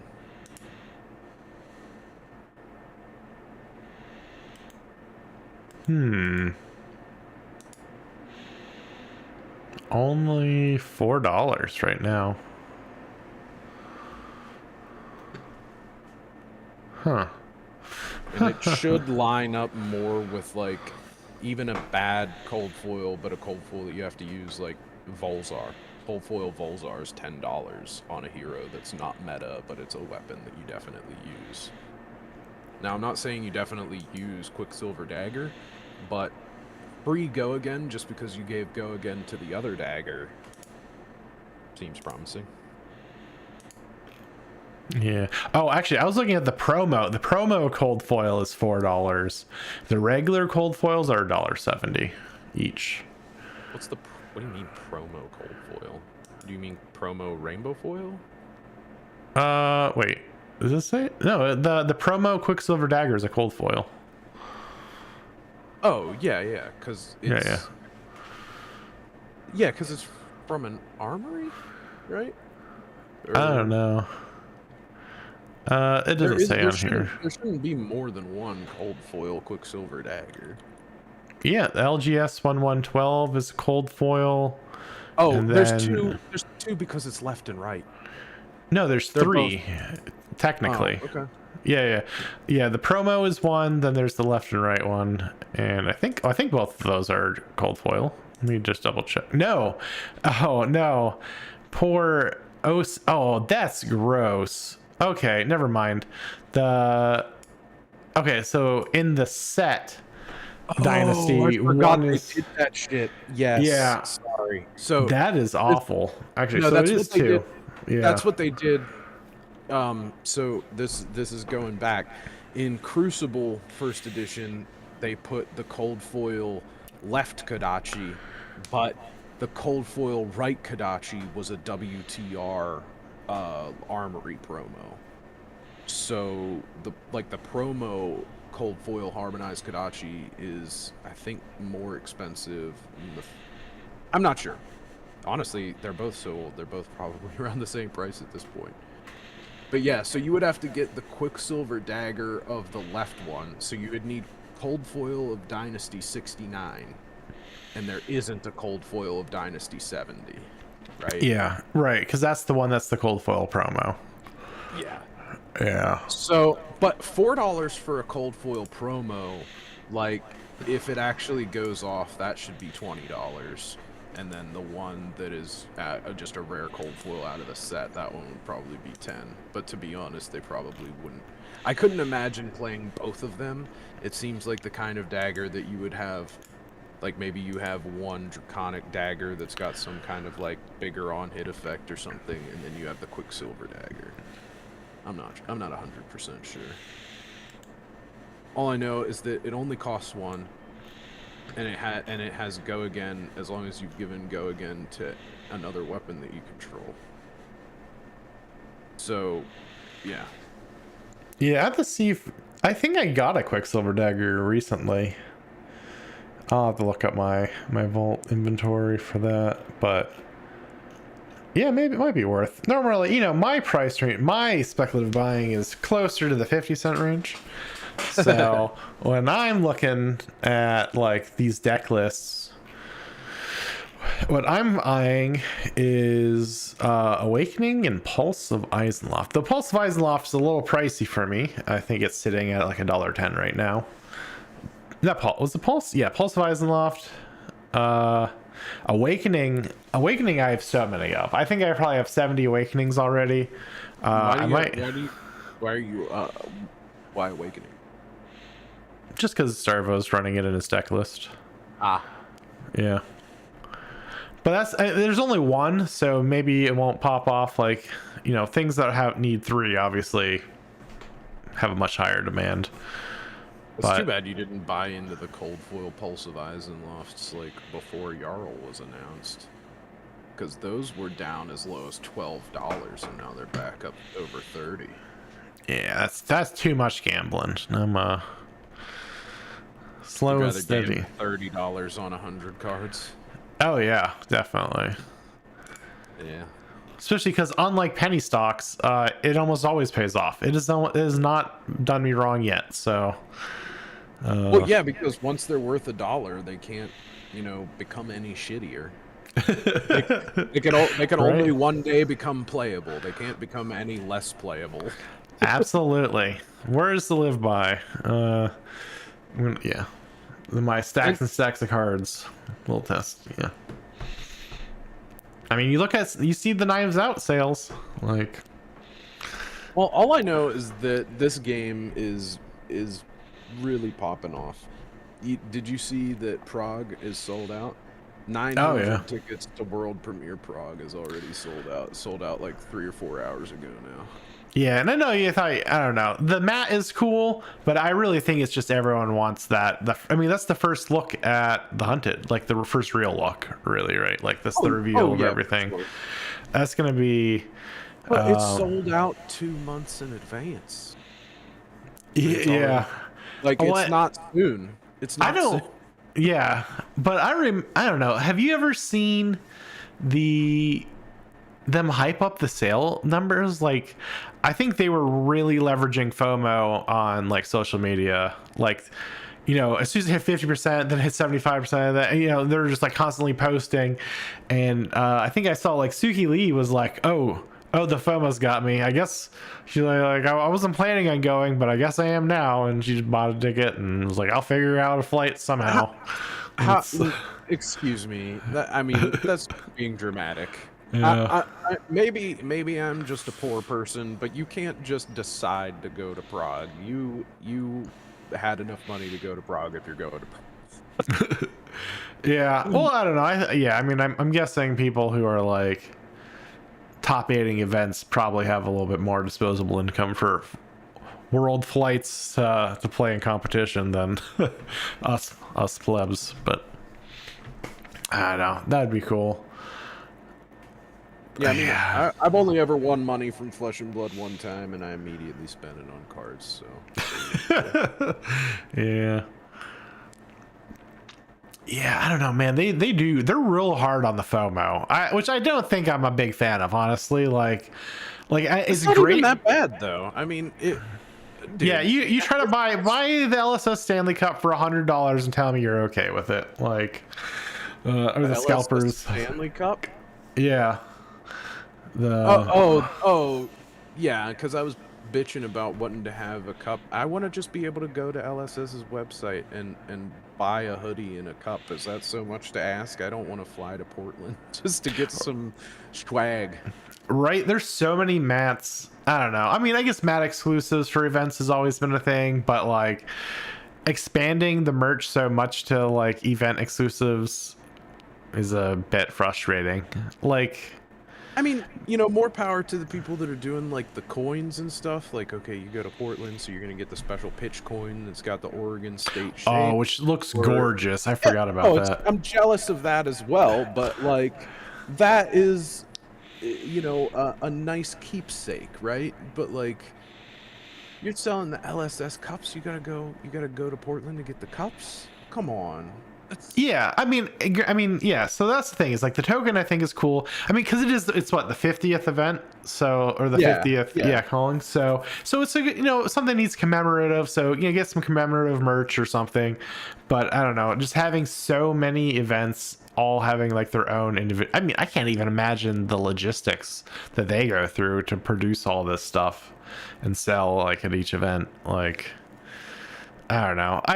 So this is actually a big complaint that MetaZoo had, right? Because I don't know if you remember, MetaZoo had its own store, so you could buy like their backpacks, their T-shirts, and everything through that, which was fantastic for the players. But the problem was, store owners felt that it was like ripping money out of their hands. So one of the big complaints with MetaZoo was always their own store that they could sell stuff out of. And watching that interview, what? Yeah. Don't you think that they mostly just got pissed about that because they were selling cards out of it too? Like, it wasn't just knickknacks. I don't think anybody would give a shit if LSS is trying to sell like put Reinar's face, Vizrai's face, give me, put Phantasmal Footsteps on a hoodie and sell that shit for $60. I don't know. Yeah, I think the other idea is not just the fact that it's taking money away, but it's also, I don't know, depending on how sustainable it is, it pulls a lot of resources away from the game makers themselves, and that's like another concern people have. And I think that was actually a noted detrimental part of MetaZoo, was I think they ended up pulling a lot of people to help with sales and stuff like that. So if you have the money, if you got the dedicated warehouse people and everything, it's probably not going to be that bad. But with MetaZoo, it was a problem. I was watching the interview on Nick's Strength and Pokemon with the new owner, and he was talking about it. It was asked in the chat. It was a very requested question. Like, will MetaZoo continue to sell like shirts and stuff through their own store? And he's like, absolutely not. He's like, we're a card company. We'll make cards. We'll leave merch and selling to people who are sellers, like your local game store. So that was like something very cheered on. But yeah, like you said, I think that there should just at least be a bare bones cool fab shirt, LSS shirt. Get the cup, the Stanley Cups.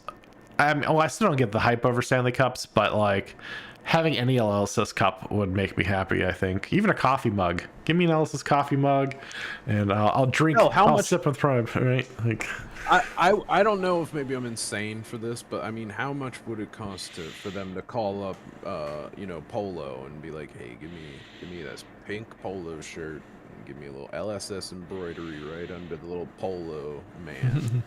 And I know that there's so many of us James White fans out there that it would just sell out immediately. Yeah. LSS branded Polo. Yeah, I think as long as they keep it simple, I don't think it'd be too crazy. But I mean, I can see why there'd be some complaints about it, but I don't think that warrants a complete bucket on it. I don't know. I want more LSS merch. Yeah, I'm not saying that they need to make a skateboard, Right. Just the most basic, like a coat. I wouldn't mind a coat, like a hoodie, or maybe they don't think about that down there in New Zealand. I think they're a little close to the equator, everyone. But I don't know how many seasons New Zealand has. I think it's 4 like the rest of us. I think their winters are super mild. Oh, really? Okay. Yeah, they're not getting crazy snow. I follow a couple streamers in New Zealand. Yeah, it's actually New Zealand's way more south than I ever actually realized. I think because Risk moves New Zealand up like way too high on Australia when it's like actually like down towards like Tasmania. But so yeah, it should be in colder. But yeah, I mean, even like cold days in Australia, I think, is probably more like a cold day in Florida. But I don't know. Needless to say, give us shirts, James, or sandals. I bet he would sell sandals, women's sandals. Get some toes. Yeah, that's the quickest way to get some feet out. That's yeah, LSS branded sandals. I mean, it's one of those things where I wouldn't expect it, but it wouldn't surprise me. Man, actually, now I kind of want to make an LSS branded meme sandal. Or not necessarily LSS, but like Flesh and Blood, or there's got to be some term they have that isn't copyrighted that I could use.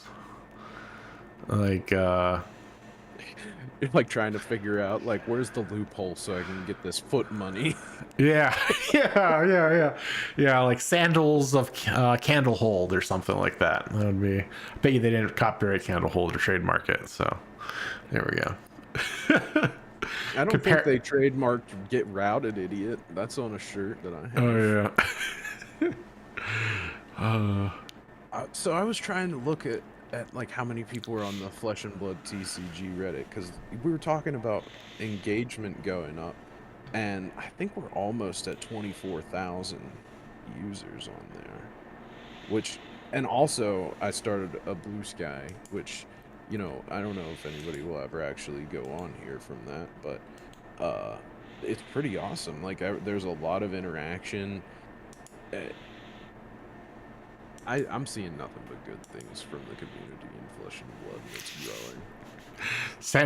Sandalhold. That's the name. Okay. Sandalhold. Like that.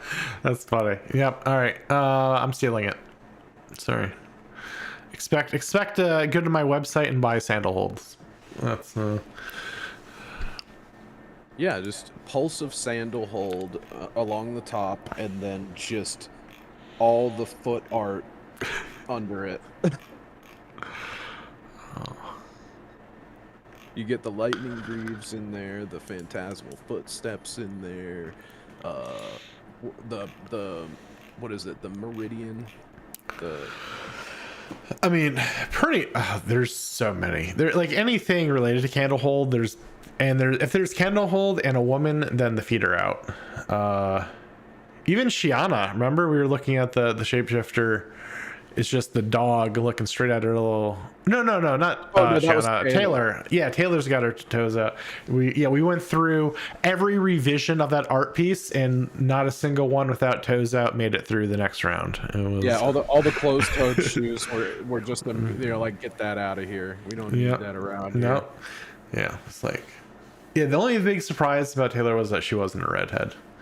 Like that's. Is James White's wife redheaded? I wonder. I have no idea. That's starting to get into we don't need to know. Fine. Yeah. Well, I wonder if she gets self-conscious. Like she's like, oh James, there's 30 new redheads in this next set. You telling me something? That's yeah. Now that we know that he makes almost every single one of these cards, like. Yeah, he just goes into the back room. He's like, all right, what shape will these feet be?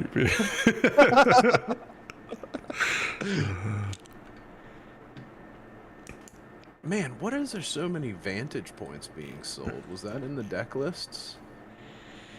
The LL deck lists? Sorry, I'm still randomly going through your spreadsheet. I didn't see any. And 7 tongue-tied is just like, what is that about? This is the second week in a row I've sold 7 tongue-tied. I sold 7 last week too. Maybe it's just really good against like Blaze, because it's specifically for non-attack actions, right? Maybe people are attacking it in Blitz. I don't know. Yeah. And you will gladly see 2 Widow web crawlers finally moved out from like the 4 I pulled in that last case. Nice. Oh jeez. Yeah, only one exposed. Actually, that was my last exposed elements. I was gonna say I only sold 1, but I only had 1 left. I got the claw. I need you to pull the body. That's what I need. The body? Yeah, the Widow. It's like. Oh, I mean, I have like 15 of all of them upstairs, I think. Not cold foil though. Oh, not in cold foil, no. You think I'm gonna put a non-foil equipment in my precious new deck? I guess not.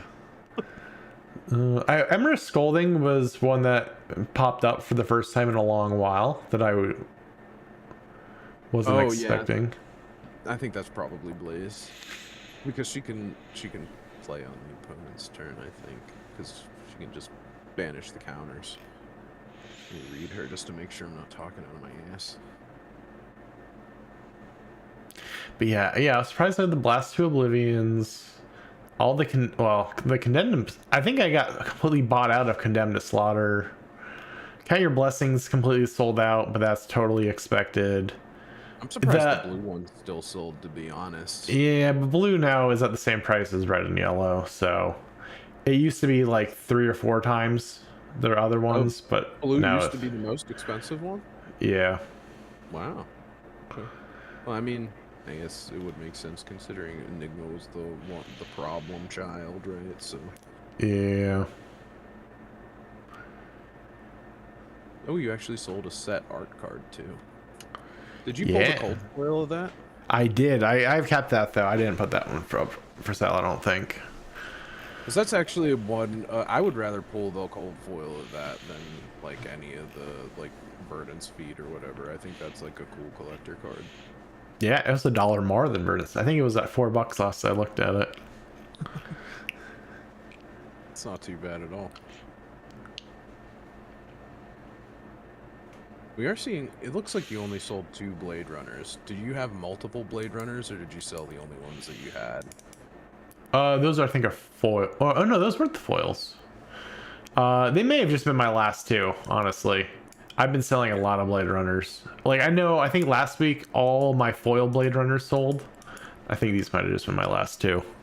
Yeah, the whole one-handed weapon thing. So like the Blade Runner, that can really go along with what happens with the daggers in the set, depending on what comes out and gets supported. I mean, so much of this just looks like.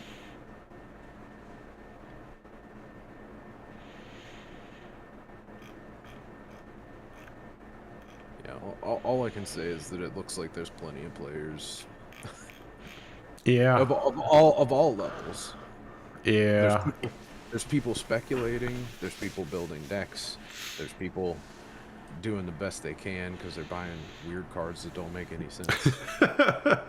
Lots of yellows. Yellow's always moving. I love it when someone buys out a yellow. I wish more people would do it. I like that you sold 10 Blast to Oblivion.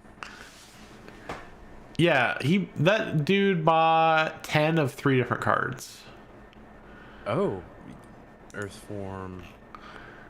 Was he the one that did the electromagnetic somersault as well, or was those ones all separate? Oh. Oh no, your guy probably did Vantage Point. It was red Vantage Point, blue Earthform, yeah, and red Blast to Oblivion is all yeah. rares.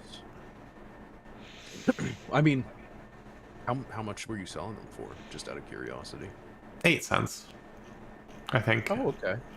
Yeah, 8 cents is I mean, my I minimum. could see those. I could see those all going over a quarter. Like if somebody was actually speculating on them, because like if it actually got to the point where the box prices went up eventually, you know, the blue Earth form, like that's, you know, if you're gonna play a deck that uses Earth cards, like blue Earth form's like a pretty solid card because you want to making embodiments of Earth is pretty nice. Yeah, I mean, I don't know. I think that speculative buying of rares is a fool's errand. Coming from a guy who only buys 25 to 30 cent like Majestics, but I think that when it comes down to commons and rares, if they really do well, is not the base card that sells well, it's the rainbow foil. Then you'll see a rainbow. That's like the only time you'll see a rare or common rainbow foil hit like $2, $3, $4 is like in that. So I think that's where the money flows and not into these non-foil ones that people just sell for, you know, I mean, I've bought how many of these for a penny, half a penny, like each. So yeah. I mean, I guess you could just always gotta hope that, like, you know, I don't think anything could ever really be the next, like, Sink Below, you know? Like, that's a common that is just absolutely crazy for what it is. But, you know, if a common could do that, then, like, I don't know. Is it really that crazy to speculate on something that could eventually, you know, 100x? Well, I don't know, but Sink Below never maintained it. I mean, what is Sink Below now is sitting at what, like 30 cents? Is it really? I don't think it's that high. I thought that Sink Below was always a couple of dollars. No, I think I listed mine initially for $1, and I think they all sold well below that. The Sink Below from Dromai's Blitz deck is $5 because it's got the defense reaction symbol on it as a watermark in the text box. Oh, really? Oh, is that why that is? I see a lot of like the hero deck ones sell for way too much. If you look at like the actual picture on TCG Player, it shows it like you can see it's the only one that has the watermark. Oh, the red is back up to It's 250. Yeah. 160 for unlimited. Well, okay, that's not necessarily true. That's 160 with $5 shipping. So yeah, about 250. 250 is about, well, that was if we played. Yeah, that took a huge jump up when September. Or no, September's the low, and then it popped off. Oh, October, end of October, I guess is, wow, it hit $4. I mean, Sink Below popping to $4 has gotta scream new players, right? That is Sink Below's flying off the shelves faster than people can list them. Because I feel like if somebody starts seeing their Sink Belows going up over like $3, they're like, oh, I better go get my Sink Belows and list them. Yeah, definitely. I wonder how much of it is just people looking at like old deck lists. I don't know, but it's like what I was telling you earlier. The newer you are and the less you spend on your deck, the more you're going to have to block. And the more you're going to have to block, the more you're going to have to play cards that are good on their face, like Sink Below and Fate Foreseen. So, like, that's why I suggested Fatigue earlier, because, you know, if you're gonna block with your Command and Conquer anyway, you just replace it with any other block 3 card, and it's just as good. Yeah. Oh, maybe I was thinking Razor Reflexes when I sold those. I had a box of all my commons that were over $1 upstairs, like waiting, and I just listed them all. I think it was all Sink Belows and Razor Reflex. But yeah. Yeah, those are crazy prices. Yeah, opening up Sink Below is I mean, that's got to be the most expensive common in the game, right? And it deserves it. Probably, yeah. I wonder if Fate Foreseen matches it at all because of the smaller print run. It does. It's very close. 225.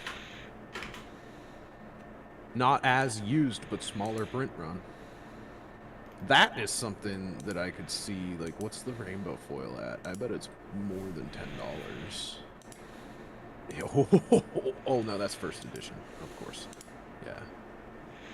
No, yeah, I was right. Yeah, the foil Sink Below is about $10, and the foil Fate Foreseen is at about 12.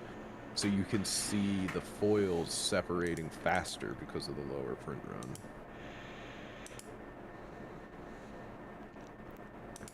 Not to say that 2 cards makes a pattern, but there it is.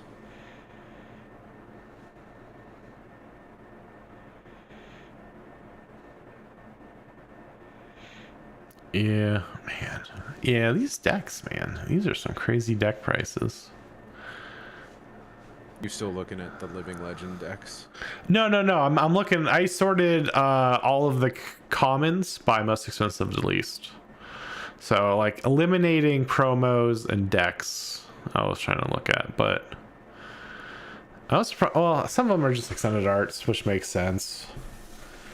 Yeah, a lot of the Blitz decks, like people will say, "Oh no, nobody needs to buy those decks," but like if you want to have, you know, extended art thunks for your Victor deck, you need to buy his Blitz deck.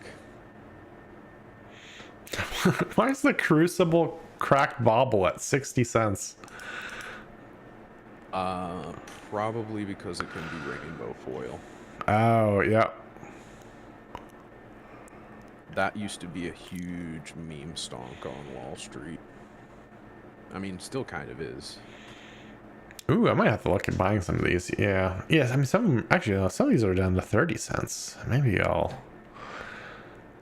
Maybe, oh wait, let's see, what's first edition? First edition rainbow foil is $3.60. No, actually $4. Yeah, that's a little silly, but I'm pretty sure that is the only cracked bauble that can be foil, is the Crucible one. But it can be, I think it's foil in first edition and second and unlimited.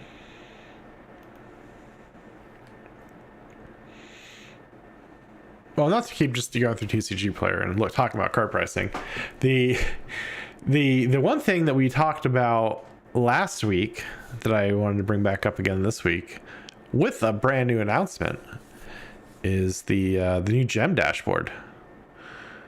Oh, I can't believe we forgot to talk about that. I know. I think it was the first thing we decided to talk about and the last thing we're talking about. That's well, speaking of gem dashboard, I want to say that this past week I broke 2,000 XP, so hopefully if they do XP rewards with those gem packs, I will be getting one. Maybe. Fingers crossed. Unless it's like 5,000 XP and then, you know, only Brody Spurlock will get one. Yeah. I'll be interested to see how that works out. I was actually thinking, I guess it wouldn't be, I don't know if they could put that on the distributor where like if they know you go to a store, you could pick a store to pick it up from, and then it like send it from the distributor with like their pallet or whatever boxes they're selling. I cannot wait to find out what that is, because it's just a new type of pack, and you don't have to be a judge to get it. I hope. I still think about taking the judging thing and going to try and judge shit just to get those packs. You should. Have you looked at the new judge courses that they have? No. Like there's like 3 levels of judging, and it's crazy. You've got like 24 hours to take them, so you have time to like take it, then like reflect on it, and then check. I don't know how people don't just cheat the whole time, but yeah, they just revamped the courses not that long ago, so it might be interesting to look at. My problem is that, like, I mean, I guess it's like, I guess it's lower pressure to judge, in my opinion. But that's I think it get a little high strung about my own self. But for some people, I just couldn't give a shit. Yeah, and I don't know. I think it would depend on the event, right? Like, I'm sure judging an armory isn't that bad, Well, but then like you don't even need to judge an armory. I'm talking about like actually judging something where you could get a pack or whatever. Yeah. Yeah, like I feel like, at least for me, it takes a lot of energy to be like, okay, I'm gonna build this deck, I'm gonna go and play, and like, you know, it takes like mental fortitude to be like, I'm gonna be in this right space, and no matter what, even if I lose, I'm gonna, you know, bring myself back at, even, you know, you lose the first round, but then don't lose again until top 8, and that's how you do it. But like, it takes a lot to want to do that. And so in my head, if I'm going there to judge, it's just like, I know how to play this game, I know how the cards work, I'm gonna judge, and that'll be that. I would be honestly pretty interested. I almost want to challenge you to take the level 0 judge exam, because level 0, I think, yeah, that's the first one, is 0, is like a requirement to run events at your store. So like either the store owner or an employee or someone who will be there has to be that level of judge. And I'm curious how difficult it is as like a barrier of entry, which I don't think it's gonna be that. From the comments I've read about it, it's not like super difficult. I think like a general understanding of the game is probably enough to get you through it, but that might be an interesting. Yeah, maybe I'll segment. try and take it for our next Riled Up, and we'll see if I can be riled up about being an LZ. yeah, then you can have your own store, or you know, help another local store or something. Yeah, I mean, Good. but yeah. I had to see if my local store was ever going to get Flesh and Blood in. Oh, yeah. I'm driving 45 minutes. Yeah. Also, yeah, I think technically there's a store that sells Magic 45 minutes away. But yeah, I mean, the closest Flesh and Blood as like a gem store locator is 90 minutes. Like, I don't care enough. Like, I can't be pissed to play on Talishar, and you want me to drive 90 or like 3 hours in a day, and I was like, nah, I can't do it. No, though they have good shopping up there, up in Erie, so maybe one day I'll at least swing by, see what's going on, buy an armory deck, and give it a go. Actually play? Yeah. Okay. Yeah, I know. Okay, that's not gonna happen, but I don't know. Maybe it'll happen. Who knows? I don't know. Earlier you were talking all type of weird shit, like, oh, this is interesting, these Living Legend deck lists. I thought you were about to build a Living Legend deck. Oh gosh, no. Play with my investments? That's disgusting. That's how you ruin inventory. That's No, everything stays nice and preserved. Everything gets their double sleeves inside their binder or heavy plastic box and snugly sit away. Though I kind of want to. I think I'm gonna be setting up binders since I have a week off of work. I was like, well, obviously I'll be listing a ton of stuff on the store. So head up the stores on TSG Player or the website link down there in the bottom left. But I was like, I really should just get back into like my personal collection of stuff. Like, it's been so neglected for so long, and I just have. I like my whole attic area is set up for like my personal collections and stuff, and then like my table is just like a piles of cold foils and like magic cards I've picked up and just all the pretty shinies that I need to put into binders. And I'm like, I might just zen out. I want to be able to appreciate all of my cold foils as I flip through massive binder pages of cold foils. And I don't know. So what all? Before we head out, let's talk real quick about a possible Christmas show. Do you want to open up? What all do you want to open up if we're gonna do anything like that? Because I've got 5 collector boxes of Strixhaven that I can trade you essentially to like make up for cost of whatever you want to open, if you want to open up Strixhaven or just straight up sell some Strixhaven boxes on the side to cover the costs. So we could do whatever. Oh, I don't know. I guess it would have to be a special box, right?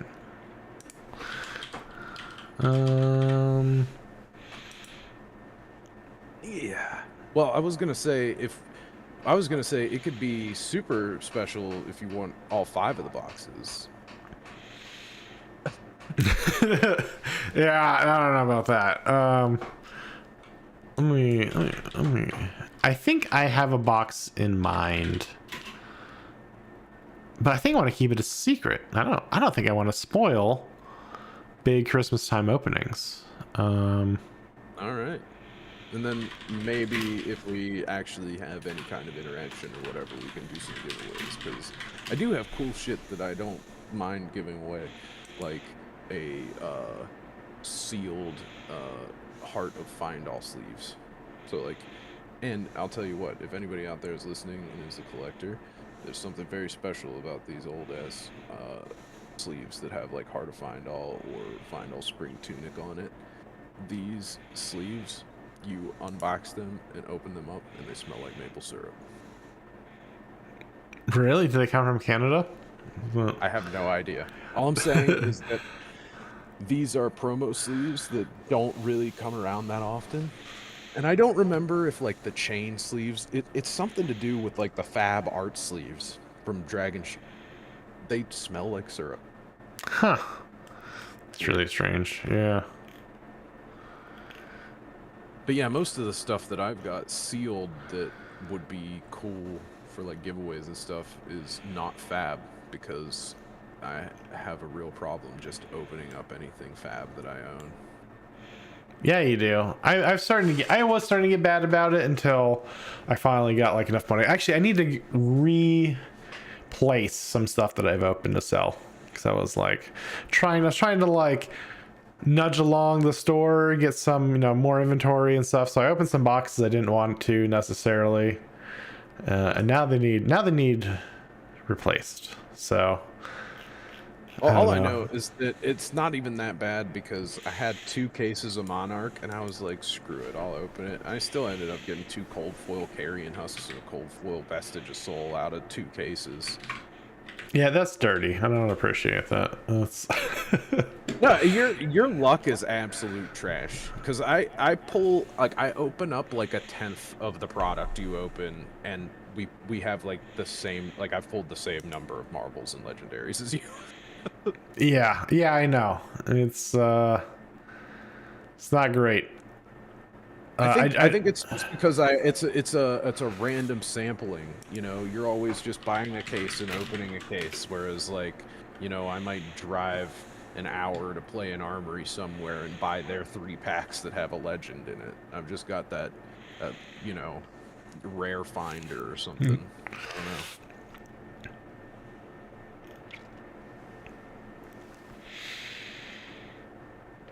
But I think that about cuts it. Yeah, I think that's it for the day. We didn't talk that much about the gem dashboard, but there's really not that much to talk about the gem dashboard. Like, The only thing I'm excited about is that it's gonna come with packs, right? They're gonna upgrade it, and then everyone gets a pack, right? That's how it works. I think they just give away cards. I think that's what it's here. They're like, oh, we have people playing games. They need game pieces. Let's just give them all free game pieces, free stuff for everyone. That's just classic business. I mean, really nothing too crazy's changed. I think what we're really waiting for is not the new gem dashboard, but the app to finally drop. Yeah, and some more hunted spoilers. We need something to actually talk about on this podcast. Ooh, yeah, I don't think that's gonna happen for a while. I mean, I don't think till Prague we've got much. Well, no, Plus what with we the actually holidays. need to come up with is some kind of game or something. We got to redo the price game, or some kind of lore game. I'm thinking about coming up with some sort of quiz for you because you're the collector, and I want to know. Like, I'll come up with some trivia about the collecting flesh and blood. That might be pretty interesting. Yeah. To turn tables on you. Yeah, put me in the hot seat. I mean, the games, some of them, well, I don't know. The first game didn't take that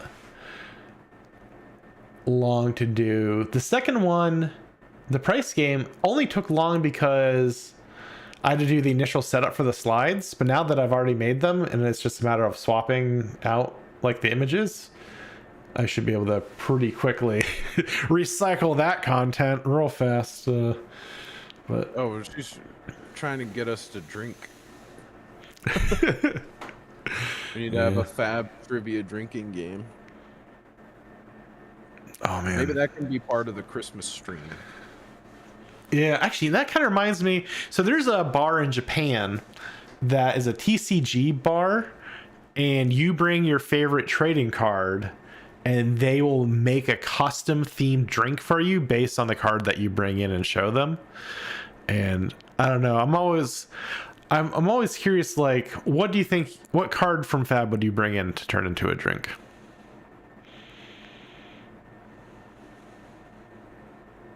It's an interesting question. I know. I default went to Crazy Brew because, well, I mean, I'm more of a Life of the Party. I'm like, it's got to be Life of the Party or Crazy Brew, just because Life of the Party is like. I mean, if you used Crazy Brew, that would be perfect because I mean, you've got a whole multicolored theme right there where they're gonna have an idea, right on its face. I think it's almost too on the nose though, right? Like I saw some guy brought in, I forgot what the card's called. It's like a Yu-Gi-Oh card, but it's like a prism, like a diamond with like different colors all the way down. And so they made them like a tall glass with all the different colors layered all the way down it. And that was really cool. So I don't think it necessarily has to be like a drink. I think they could take anything and run with it. Especially with the blood, you could do a cool splash of grenadine or something in a cup. And I mean, I think I probably would take Seeds of Agony just because that's the tattoo. If I was gonna drink a themed drink, I would want one for Seeds of Agony. You wouldn't even need to bring the card. You just like this. I want one of these. Yeah. Yeah, but I feel like I'd probably even like it. It would probably end up being some sort of like blood orange or cherry drink, Yeah. Oh. Maybe some kind of chocolate liqueur with it so that it's shadow, dark chocolate cherry pewter. Interesting. Yeah, actually, now I'm kind of thinking of it in reverse. I wonder if I could create mixed drinks based off of cards and then see if you could guess what card it is based off of the drink. That'd be fun. That would be fun. I mean, that would take so much. That would be a very high effort one. So maybe down the road, but yeah, maybe like a milestone or something we get for like listeners and viewership.